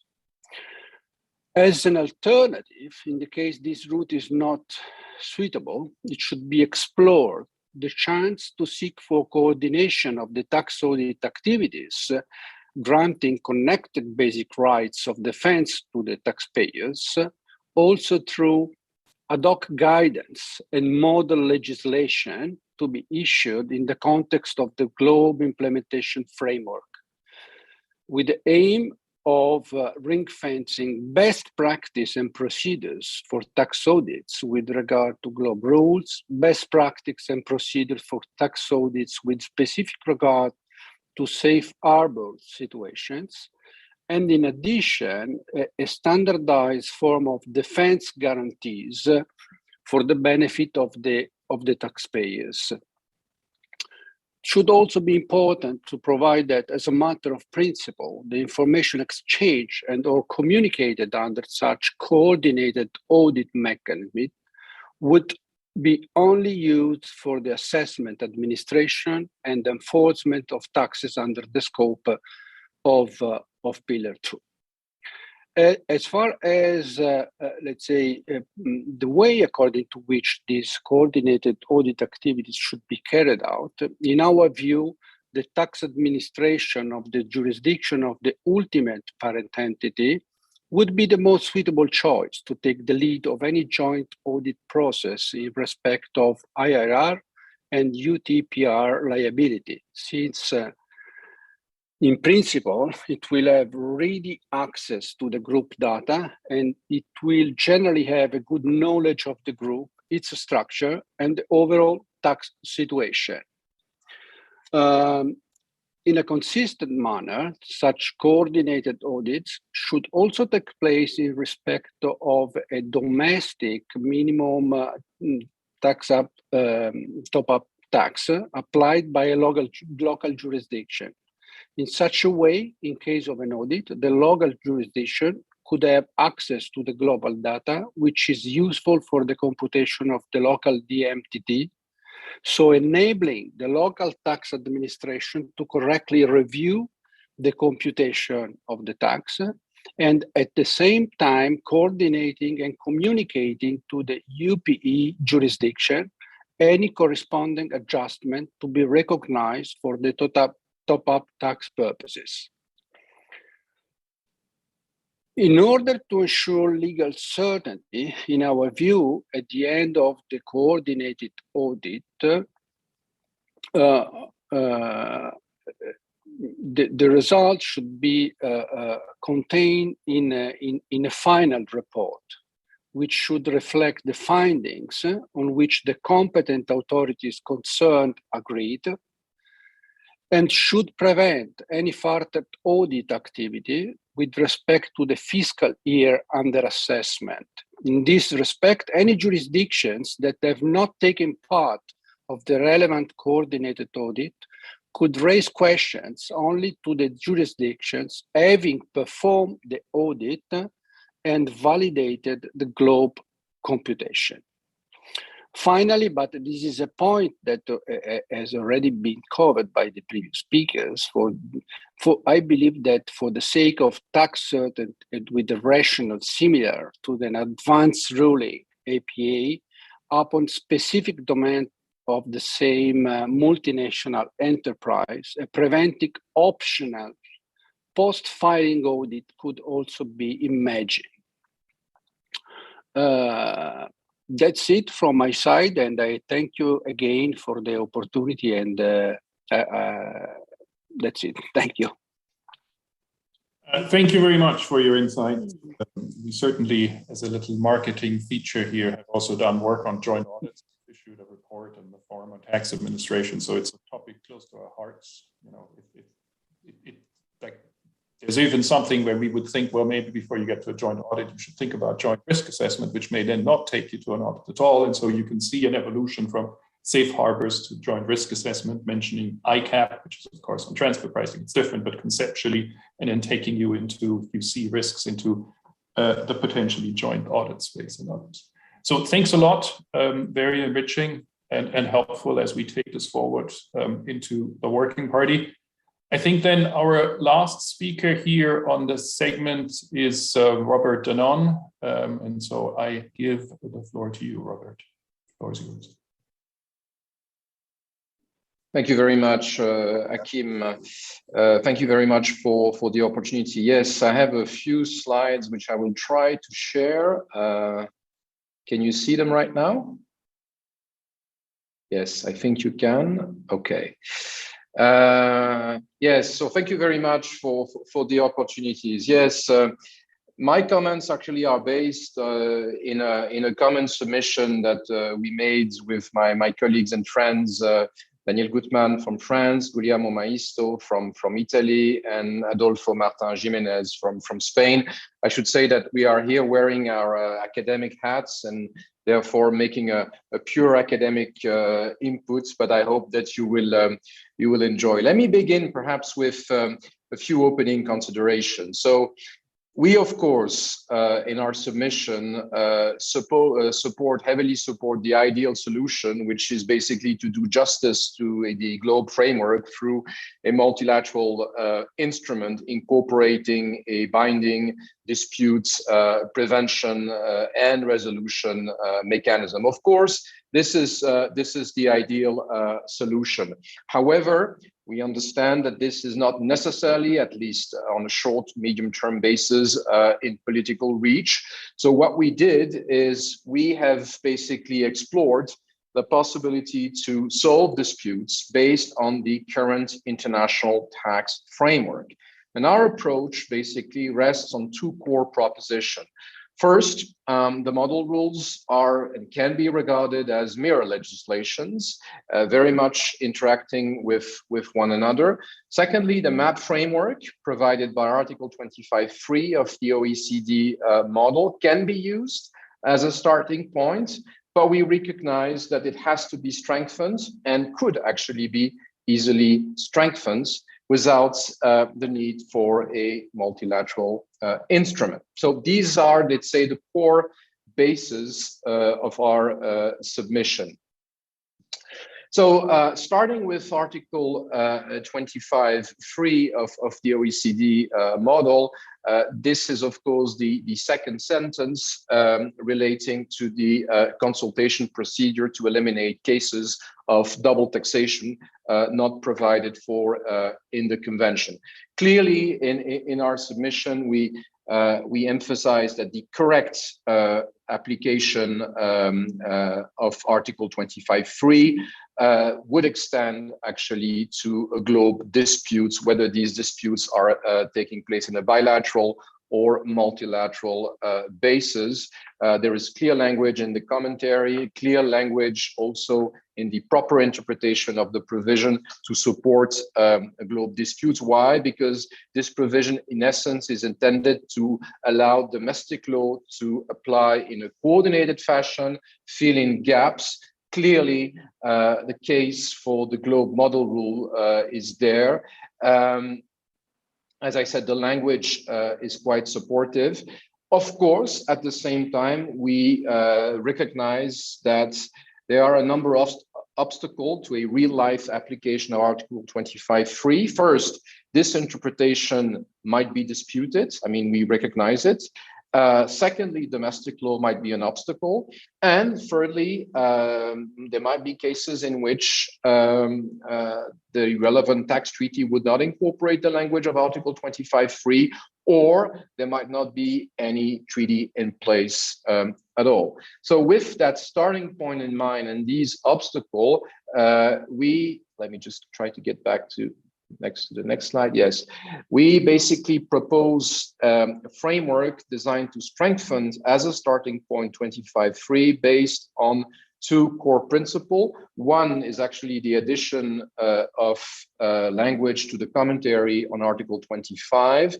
And then the second one is the inclusion of a mirror domestic dispute resolution rules in the model rules. I have highlighted here this provision as you can see.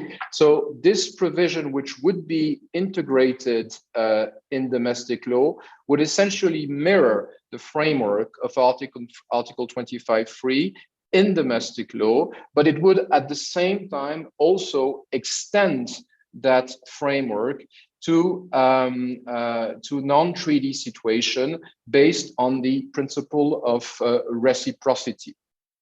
So essentially, the procedure would effectively provide a basis for dispute resolution under domestic law, which is one of the biggest impediments when it comes to 25.3, but it would also extend the scope of the rule to non-treaty treaty situation.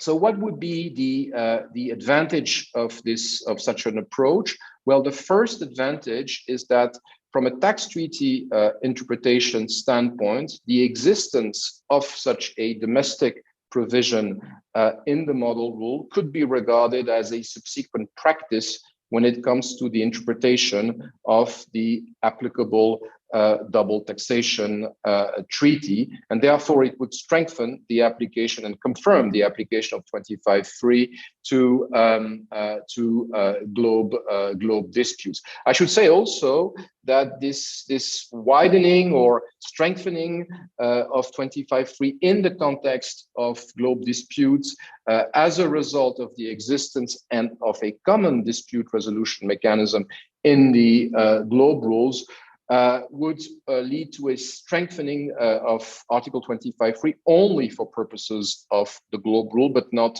generally. But it would clearly be regarded as a subsequent practice under the Vienna Convention. Second advantage, it would lift domestic law obstacle to the application of treaty-based provision based on Article 25. So the obstacle that can be found in domestic law would be lifted, and also the provision could apply in international tax relations on the basis of the principle of reciprocity when there is no double taxation treaty in place. This is the relevance or the unilateral application of dispute resolution mechanism based on the principle of reciprocity is not unknown in international tax relations, and could, further be supported by the rationale of the globe rules, which is precisely to operate as mirror legislation. We have given in our submission example in which actually these principle of reciprocity was invoked to apply unilaterally and in a coordinated fashion domestic rules. And we think that this is basically what the globe rules are all about. Finally, there is a connection with, of course, the MAC. Clearly, the approach we propose could be complemented and coordinated with the MAC convention.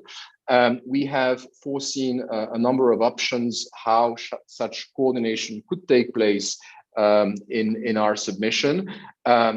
At the least, the MAC could actually provide an efficient tool, of course, in relation to the dispute resolution framework, in relation to the necessary exchange of information that must take place in relation to dispute resolution. However, this alone does not provide for a basis to resolve dispute, and this is why we have suggested this domestic dispute resolution provision in the model rules that would basically, as I say, allow this provision to operate independently based on the principle of reciprocity, but also strengthen the application of Article 25(3) in double taxation treaties, lifting also any possible domestic law obstacle. The approach is not ideal. It is not as ideal as a multilateral instrument. It is supposed actually to be contemplated as long as a multilateral instrument is not in reach. What I should also say is I have not dealt with another form of globe disputes, which are the globe disputes that may be linked to an alleged incompatibility of the globe rules with tax treaty obligation. This is an entirely separate discussion. I've focused only on the issue of disputes arising out of the interpretation and the application of the globe rules themselves. The question of compatibility of the globe rules with tax treaty obligation is, of course, a separate discussion. And in our submission, we have also made proposition or proposals in this respect, also in the absence of a multilateral framework, namely proposed languages that could be introduced in the commentary in the form of a model clause that states may wish to include in the double taxation treaties or protocol to actually clarify this point. So Hakim, I think that was a fair summary of my submission. Back to you. Thank you, Robert. Thank you for those insights. And thank you also for giving us different ideas in different contexts and clearly understood that the ideal scenario, the Rolls-Royce, would be a multilateral convention. But short of that, thank you for also thinking through what it might look like in the current environment, whether that's 25.3 or an enhanced 25.3 through model provisions, including in domestic law, and taking us through also the multilateral convention on mutual administrative assistance and possible implications. I think that concludes our session here. Thanks to all the speakers. If you go back, there's a whole host of elements, and that echoes something that previous speakers have already brought to the fore, that there may not be one solution, there may be a number of solutions that we should all think together, starting with the rule coordination and how we do these processes, going through guidance processes, how do we get these guidance out fast, how do we have it coordinated, Eagle Committee, other variations, case specific, and also more generally, how do we make that work? How do we run our peer review processes? They're in time so taxpayers can rely on them when we need them. What do we do when there are disputes? And Giuliano's thoughts on joint audits and coordinated compliance activities that also bring in coordinated risk assessment, tie back to the safe harbors, and ultimately the resolution question where it does go to the fore and how this can be done in the existing environment, and additions in domestic law and potentially also in public international law. So that's a lot, I think, for us to take away and bring it to the delegates, as we will. They are listening, and we will bring all of those, not just this one, but all the previous panels. The submissions will be discussed in Working Party 11 together with the tax administration, including starting later this week. So when they're still warm, we will do this work and proceed as quickly as we can. And staying with this and also conscious of the time, we also thought that we should probably try to respond to a couple of the questions that now have emerged already. We don't have a lot of time. There's probably more questions. And of course, on these points here, I should also point out that whatever we say is only what we say.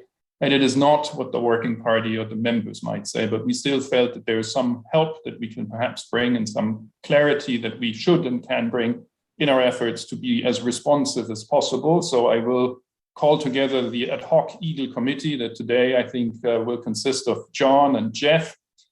We have received a number of questions. My role in this is relatively pedestrian because it will be limited to reading the question that we have received. Some of them we also compiled because we've received different variations of the same question. To just start a bit this process, which of course we have started with putting out the commentary, etc. But as we're moving into the implementation framework, some guidance as much as we can do it. And I guess coming also back to something that Lee Corrick said at the beginning, to keep him optimistic, that is important. So with this in mind, I think that the first question is on the QDMTT that clearly needs a new acronym. I think that's a question for you, John, probably, so you can start to unmute. Let me read you the question here. The qualified domestic minimum top-up tax was a late addition to the GLOBE rules, as it was not explicitly mentioned in the blueprint or the October statement. The QDMTT appears to change the rule order by giving priority in the imposition of the top-up tax to the source jurisdiction. Why was it added? If we can help people understand that. And what does it take for a domestic minimum tax to be deemed a QDMTT? One for you, John. Yeah. So look, I mean, I think the starting point, I think, is to remember that the GLOBE rules are designed as a top-up tax, and as such, one of the key design principles of the rules has always been that it is the source jurisdiction that has the first right to tax the GLOBE income. I think that's always been a fundamental part of the rules, and it's really been there since the beginning, even from the program of work. Equally, it's been long recognised that the GLOBE rules would provide for a substance carve-out, and that the top-up tax would only be imposed on the excess profit. Now, what happens is when you put those things together is you almost get the qualified domestic minimum top-up tax falling out of that structure, because what the qualified DMT does is that it reconciles those two features or those two design parameters for the rules. It gives priority to the source jurisdiction, but it also gives full effect to the substance carve-out in that jurisdiction. And the way it does this is by recognizing that where the source jurisdiction does tax the excess profits up to the minimum rate, then that local top-up tax is directly creditable against the globe tax, provided, of course, the top-up tax meets the other qualifying criteria under the rules. And those qualifying criteria are designed to ensure that the domestic minimum tax is implemented and administered in a way that's consistent with the outcomes provided for under the globe rules and the commentary, as well, of course, any further guidance that we provide through the working party and as part of the implementation framework. Thanks, John. And I guess we've also heard Marcus Haaland earlier on some of the coordination questions. We'll take that away. The next question, I think that's still one for you, John, goes to equity method of accounting. So the question, I'm going to read the question here. Article 4.1.3a excludes the current tax expense with respect to income from the computation of globe income or loss under Chapter 3. There's an example in the commentary that indicates that the rule applies to taxes attributable to income from an entity accounted for under the equity method. Losses from an entity that's accounted for under the equity method are also excluded from the computation of globe income or loss, which then raises the obvious question, are the tax effects of those losses also excluded from the determination of covered taxes? Yeah, okay. So, I mean, so fundamentally, the scope of the globe rules is based on consolidation requirements. And so the measure of globe income or loss in a jurisdiction is based on the income or losses of the entities that are members of the same consolidated group. So if we're talking about investments in entities that are counted for using the equity method, those investments are in entities that are not part of the M&E group. Now, accounting rules in some jurisdictions provide for alternative methods of applying the equity method for certain types of investments. For example, in various subtopics of the equity method. But when the equity method is applied to investments pursuant to the relevant accounting standard, the income or loss associated with those investments is excluded from the globe income or loss, consistent with that basic consolidation requirement. So if you don't include the income or loss, it would be inconsistent to include the tax consequences in the ETR computation. It's an ETR calc. It has both tax and income elements to it. So what Article 413A does is back out all the income tax consequences of holding the investment. Now, I guess in many cases, we expect there won't be any income tax consequences of holding that investment that will be taken into account by the M&E group, but in some cases there may be. For example, I guess the investment might be in a tax transparent entity, and in which case all the income tax consequences of holding that investment should be eliminated, consistent with Article 413A. Because you're doing this so well, John, I have one more question for you now, and then I think we'll switch to Jeff here. So the last question in the first set, and we will go as far as we can in the time here. I think the question here that we have is a question dealing with tax credits that has come in. And the question, I'll read it slowly here. It's qualified refundable tax credits are treated as income similar to a government grant under the rules. Other tax credits is treated as reductions to cover taxes, which of course has a more significant impact on the ETR computation. Now, there's also other taxes or other types of credits that are economically equivalent to grants, such as credits that are transferable. So is there any consideration that those credits should be treated the same as a qualified refundable tax credit? Yeah, this is a good question. I mean, the treatment of qualified refundable tax credits, as you say, generally follows the financial accounting treatment, and that's generally the approach that we have taken under Globe. And following the accounting treatment here is based on the idea that these refundable credits are actually economically equivalent to grants or subsidies. And there is an argument, I think, a strong argument, that transferable credits might be treated as qualified refundable tax credits under the commentary. And that's because the commentary itself to the definition says that the refundable means that the amount of the credit has not been applied already to reduce covered taxes is either payable as cash or cash equivalent. And if a credit is transferable, then what happens is the taxpayer can then receive basically that cash or cash equivalent for the credit as it does with a grant. And the government is going to be certainly in a position where it's going to have to provide the economic benefit of that credit pursuant to the operation of that transfer. In other words, the credit's just not going to expire. It's not going to end up as becoming a reduction tax. It will end up being transferred to somebody who can use it. So from the perspective of both the taxpayer and the government, transferable credits start to me to look very similar to, and perhaps the functional equivalent of, a refundable credit. Now, this approach certainly has some sense from my perspective. However, those specific issues we haven't considered in the working party yet. And I think it's important to recognise that the governments use a variety of mechanisms to deliver grants and tax credits, and the parameters of the definition of that qualified refundable tax credit definition is going to be an area for further discussion in the implementation framework. Okay. Well, at least as you're concerned, that seems to make sense. So thanks for that answer. And of course, as you also say, we can take that for further deliberation away, but sort of clear. Maybe then we give Eagle number 1 a short break. Here, go to Eagle number 2, Jeff Mitchell here. Jeff, sort of the next question, as you would expect, is a technical question like the others, and maybe you can unpack it also a little bit here. So that question goes to separate entity accounting. And so the question that we got in here from the audience was, covered taxes are defined in Article 421A as taxes recorded in the financial accounts of a constituent entity. And then the question is, are current tax expenses and deferred tax expense items that are booked as consolidation adjustments, are they also recognized for Pillar 2 purposes? If you can shed some light on that, Jeff. And you may have to unmute yourself if you want to shed some light. Yeah.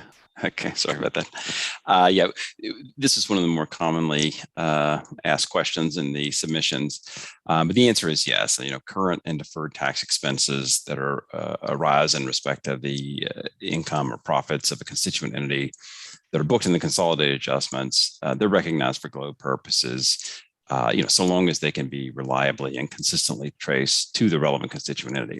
They don't have to be recorded in the standalone financial accounts at the level of the constituent entity.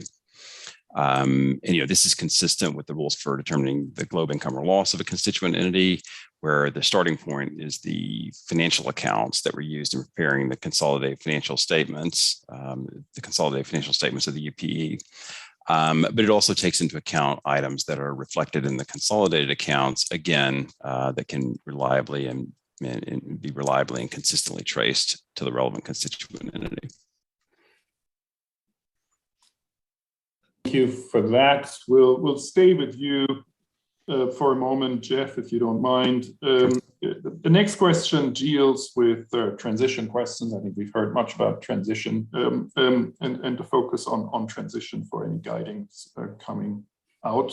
The question here, and I read it again, the blueprint contemplated the carry forward of losses into the GLOBE regime, regardless of whether such losses arose in a taxable jurisdiction. Question is, can an MNE group take into account losses generated before the GLOBE rules take effect in jurisdictions without a corporate income tax? Sure. Let me start with the observation that in response to input from business, the model rules have taken a generous approach to transition that represents a significant departure from the original blueprint proposals. The business community expressed a strong preference for the adoption of a deferred tax accounting approach to address timing differences and losses. And you'll recall there was a carry forward approach in the blueprint. Article 9.1.1 of the GLOBE rules provides a transition rule that allows MNEs to bring historic deferred tax attributes, including those attributable items such as losses and tax credits, into the GLOBE rules upon transition. But the transition rules don't generally require that these be calculated by reference to the GLOBE tax base. So they're brought in based on their the accounting rules. However, where a jurisdiction doesn't impose a corporate income tax, a taxpayer generally will not record deferred tax assets or liabilities with respect to losses that are incurred in that jurisdiction. And accordingly, to the extent that a taxpayer has a pre-GLOBE losses in a jurisdiction that doesn't impose a corporate income tax, those losses won't be brought forward into the GloBE regime, given that there's no deferred tax attributes associated with the losses. Okay, so if I'm understanding correctly, where there are no deferred tax attributes, we will not create them for purposes of the transition. That's right. Then maybe another question on transition, also for you, Jeff, here. If a group company in a jurisdiction without a corporate tax system sells an asset with a built-in gain to a related party in a high tax jurisdiction after 30th November 2021, can a deferred taxes with respect to such transaction be taken into account for GloBE purposes? Yes, so the answer to this question is no. Article 9.1.3 operates to protect the integrity of the GloBE rules. And it does that by denying a step up in the basis of the asset for GloBE purposes with respect to transactions that are entered into during this transition period. And that is the period after 30 November 2021 and before the GloBE rules are implemented.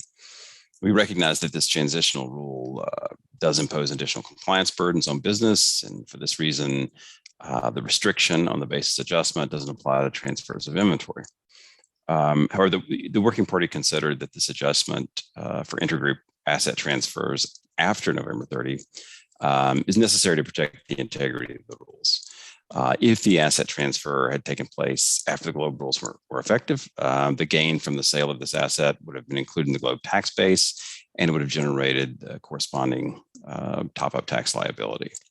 And by requiring the transferee to inherit the historic basis and tax attributes, this built-in gain is preserved and triggered at the next transfer of the asset. That is when the GloBE rules are effective or after the GloBE rules are effective. So generating a DTA in these circumstances to recognize the impact of 9.1.3 would undermine the very policy rationale behind the article. And so therefore no DTA is allowed here. Very clear. And because you're so clear, Jeff, we're going to stay with you for a little bit. And then I guess the next one, we swap back to John.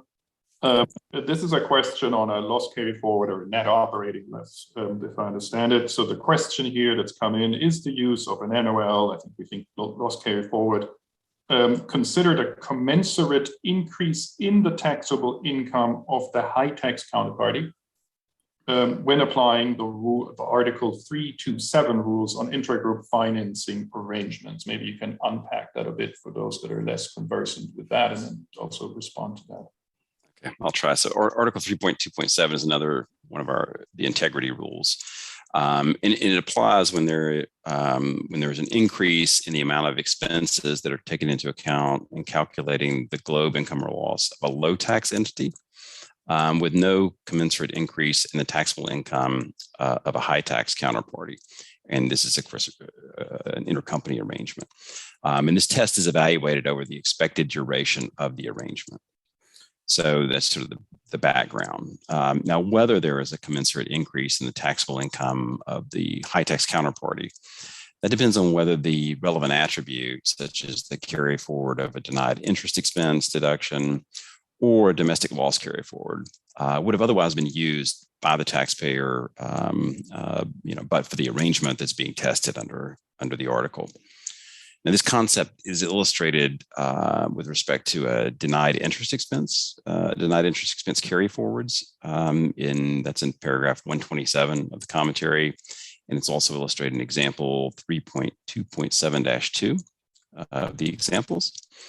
But by analogy to the reasoning in the example, if the high tax counterparty uses a loss carry forward that has a valuation allowance or accounting recognition adjustment against it, meaning the taxpayer didn't expect it to be utilized, then there's no commensurate increase in the taxable income of the high tax counterparty over the expected duration of the arrangement. On the other hand, if the loss carry forward would have otherwise been used by the taxpayer, there may be a commensurate increase in the taxable income of the high tax counterparty. And this is because when the income is earned, the loss carry forward would have otherwise been applied against it, and such income is now additional taxable income in the jurisdiction. So, this is an area we can look into further as we consider the need for further guidance in the application and scope of Article 3.2.7. Thanks a lot, Jeff. I go back to eagle number one for the remaining questions that we still have. I think we still have about 2, maybe 3 questions, and then I think I'll hand it over to Marco to finish it up.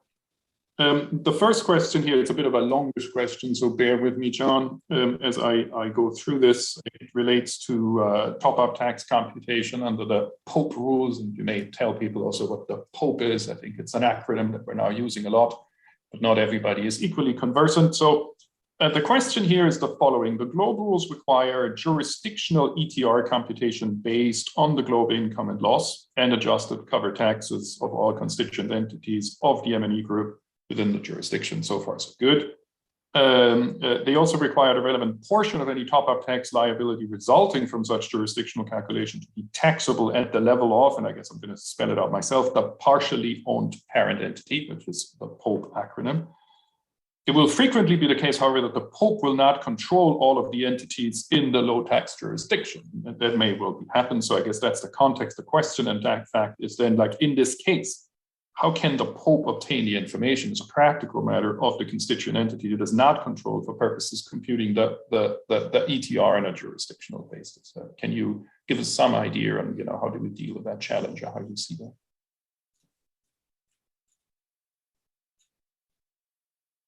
Unmute first. Sure, and perhaps look by way of additional clarification, because a POPE is, as you say, it's partially owned parent entity. It is a controlled entity, so it is within the controlled group. It's just that it has a minority interest in it. And the point I think that's being made in this question is that POPE entity, because it sits at the intermediate part of the chain, doesn't necessarily control all the entities of the group that are in the same jurisdiction. It may only control a portion of them. And so I think you can then see some of the coordination concerns that might arise in that case, because the POPE is required to perform a top-up calculation in relation to a jurisdictional outcome when it doesn't control all the entities that are in that jurisdiction. So I think that's the concern that's being articulated.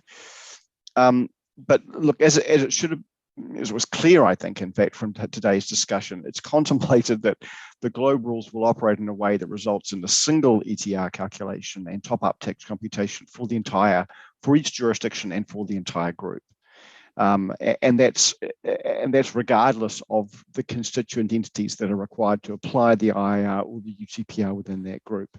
The functionality here is there is a single return, there is a single computation that's made, and then there is an allocation of top-up tax liability within the group based on the allocation key set out in the rules. And so, there should be a single standardized filing system that allows the UPE or its designated filing constituent entity to centralize all those computations, including, as I said, that allocation of top-ups tax liabilities to each relevant constituent entity, including a POPE. And we would expect those information filing and exchange requirements to work in a way that allows the UPE to essentially calculate that tax liability and notify the relevant constituent entities the amount of top-up tax they have to pay. And then that information could then be verified by competent authorities through exchange of information to verify the correct application of the rules. So with that mechanism, with that exchange information collection, standardization, collection and exchange mechanism, I think that concern about coordination should be able to be addressed. Thanks, John. I think we stay with you here. A question that's come in around mobile assets and employees. It's a bit of a longish question, but I think it's important that one gets the context here. So I'm going to read it out. So the question here is, for the purposes of substance-based carve-out, the rules provide that the assets and the employees that are taken into account need to be located or carrying out their activities in the same jurisdiction as the low-tax constituent entity, which makes sense in the context of this jurisdictional calculation. Now, that then raises some question that it's, of course, the case that some assets or employee, the question says, are mobile. We think of a plane, a crew on the plane, and these assets and employees may not be located in any jurisdiction or may be located in multiple jurisdictions. For airlines, that may also be true for industrial groups where we can see these examples. So you have a situation where these assets or people may be in multiple jurisdictions, even on the same day, they move around. So will there be an exception to take into account these kinds of assets and employees? And how do you contemplate addressing this issue going forward? If you can share some initial insights, I think that would be helpful. Yeah, and look, I won't have escaped anyone's attention that the commentary identifies this issue as one that's going to require further administrative guidance to clarify how these assets and employees are going to be treated for the purposes of the substance carve-out. I think the starting point is that the substance-based income exclusion, it applies at a jurisdictional level, and it excludes a portion of the income that would otherwise subject to the top-up tax. And that exclusion is based on the premise that the excluded income is somehow attributable to assets held or activities taking place in that jurisdiction.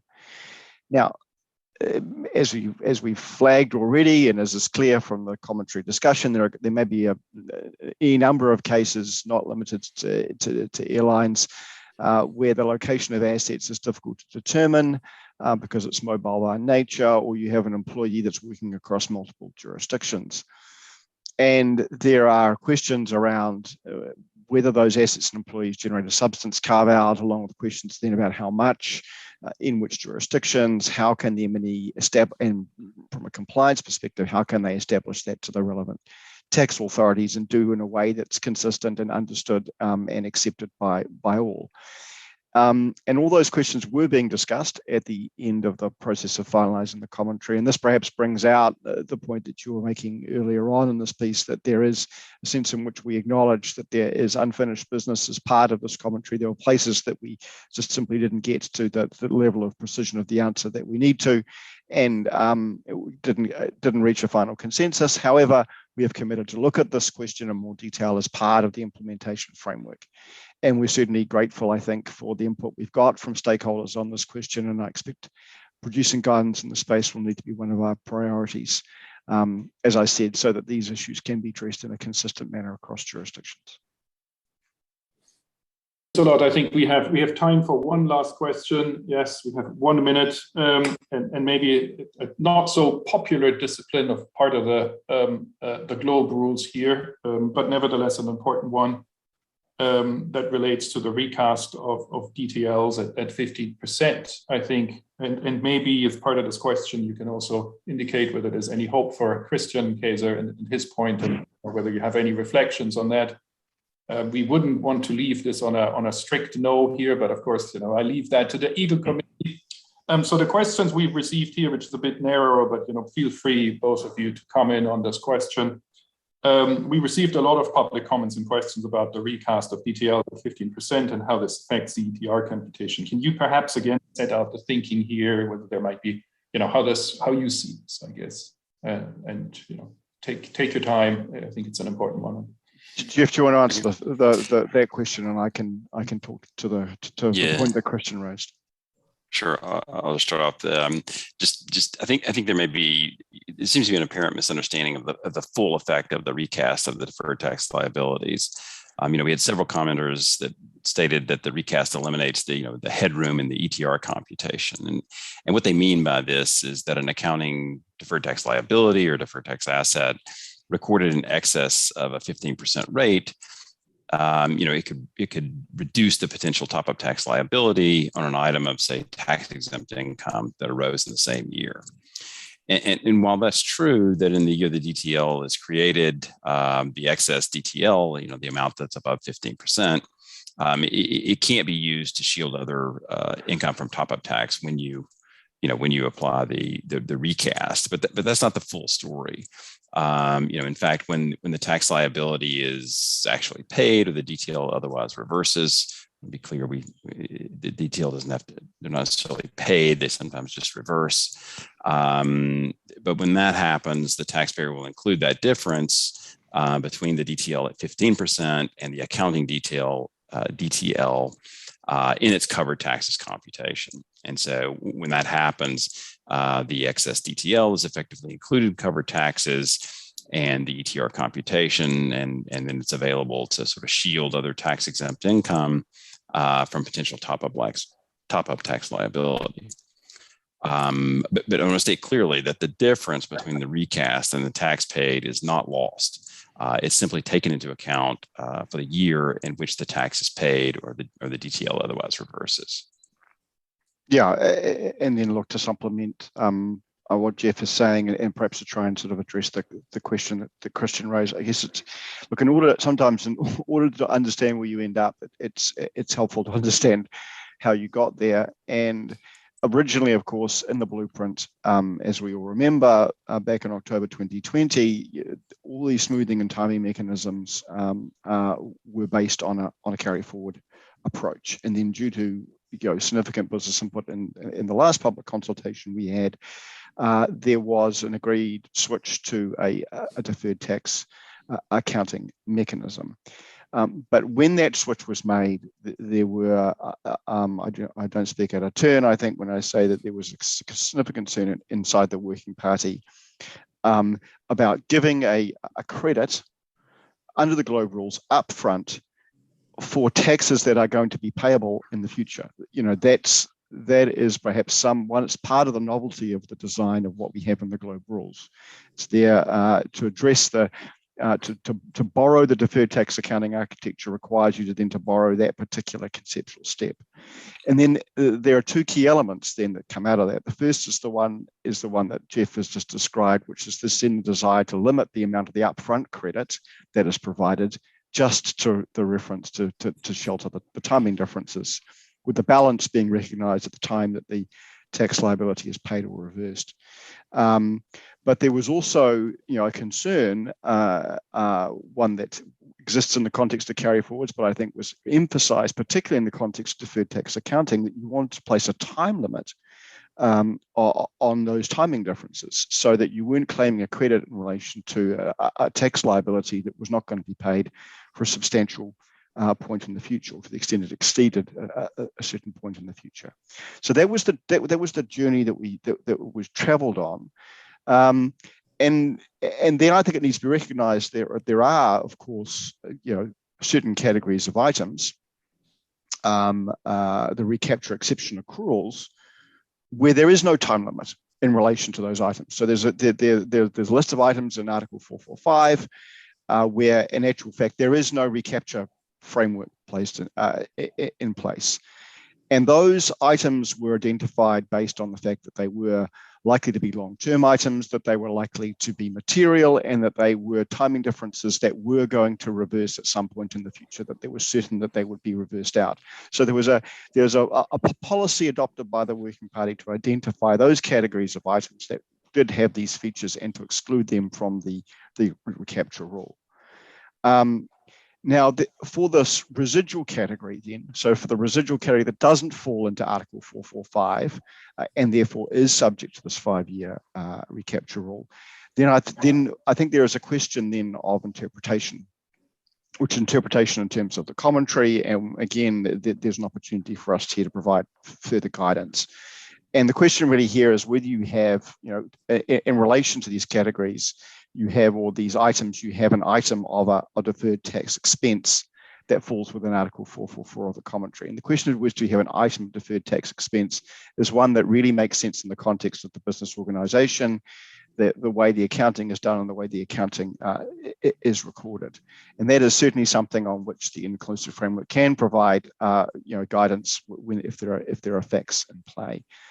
So again, as part of that story, I think it's important to emphasize there are significant categories of deferred tax expense that aren't subject to any of these restrictions. And then for that residual category, there is a question then as to how to categorize those and whether they fall in, as I say, as an item of a deferred tax expense.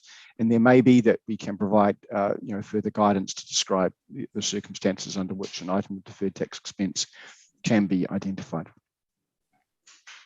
I think that given the time is probably as far as we can go, so we'll take it away. We'll take away, Christian, your input here as well as the others. I will hand it over because we're a little late to Marco, who will close out. And just as a little reminder, this is sort of something that should have appeared on the screen, but we don't have the technology yet. So the messages provided here have only been approved by the Eagle team. So it's the Secretariat trying to be helpful. Of course, that is only the thinking and the views of the Secretariat, and not necessarily the membership as a whole. So do include that disclaimer in anything we've said, but we nevertheless hoped that it was helpful and wanted to take the opportunity to respond to some of these questions that we have received in as much as we can. And with that, and to close out, I thank you already for participating, and I hand it over to Marco, who will close the meeting. Yes, thank you very much. Thank you very much, Hakim, and thanks all for your participation in this public consultation, which has been very, very useful. And let me also thank those that submitted written comments, and some of the comments has been also explained today by the panelists, to whom my thanks also go. I think that the discussion is a useful discussion and also representative of what the issue are in the implementation framework that we will now work on. I think that the first panel we had a flavor of the implementation priorities, and then in the following panels we had some clear indication and useful indication on the on different issues. In particular, if I take, for example, the second panel, the need for a standardized global information return has been highlighted. Also, the need for a centralized filing system and exchange of information in order to avoid straightforward application of the rules, and avoid also multiple local filing obligations. And also some of the panelists has emphasized the importance of the compliance in terms of IT system, in terms of time required, at least in the first stage of implementation, to collect some of the information. We heard also on the interesting proposal and suggestions on simplification, and in particular on safe harbor, on which certainly the forthcoming work will further elaborate. And also in the last panel on co-ordination, on the need for dispute prevention and resolution mechanism, with some interesting ideas also here, and importance also of a peer review process to facilitate the coordinated and consistent application of the rules. Indeed, the discussion is a start of a conversation that will certainly continue in the following months. And indeed, the inclusive framework and inclusive framework bodies, not only Working Party 11, but also the Forum on Tax Administration, will certainly work and address this issue, also based on the input received in written form and today from this consultation.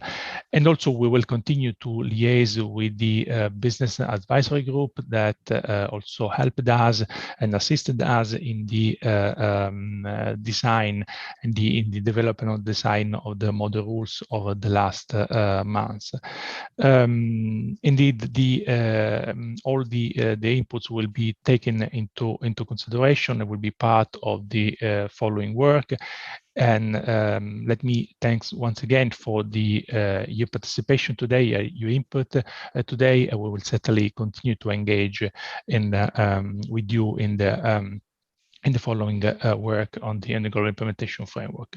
Let me also take this opportunity to thank the Secretariat, Hakim, John, and the team for organizing this event, and also for providing interesting, I think, useful clarifications in the Q&A section we just did.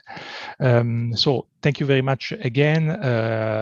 We look forward to working with you in the coming months. Thank you again for your useful contribution, and see you in the next occasions. So good continuation of the day. Good night, depending on the time you leave. Thank you very much again, and bye bye. Bye bye. Bye. Thank you. Thanks.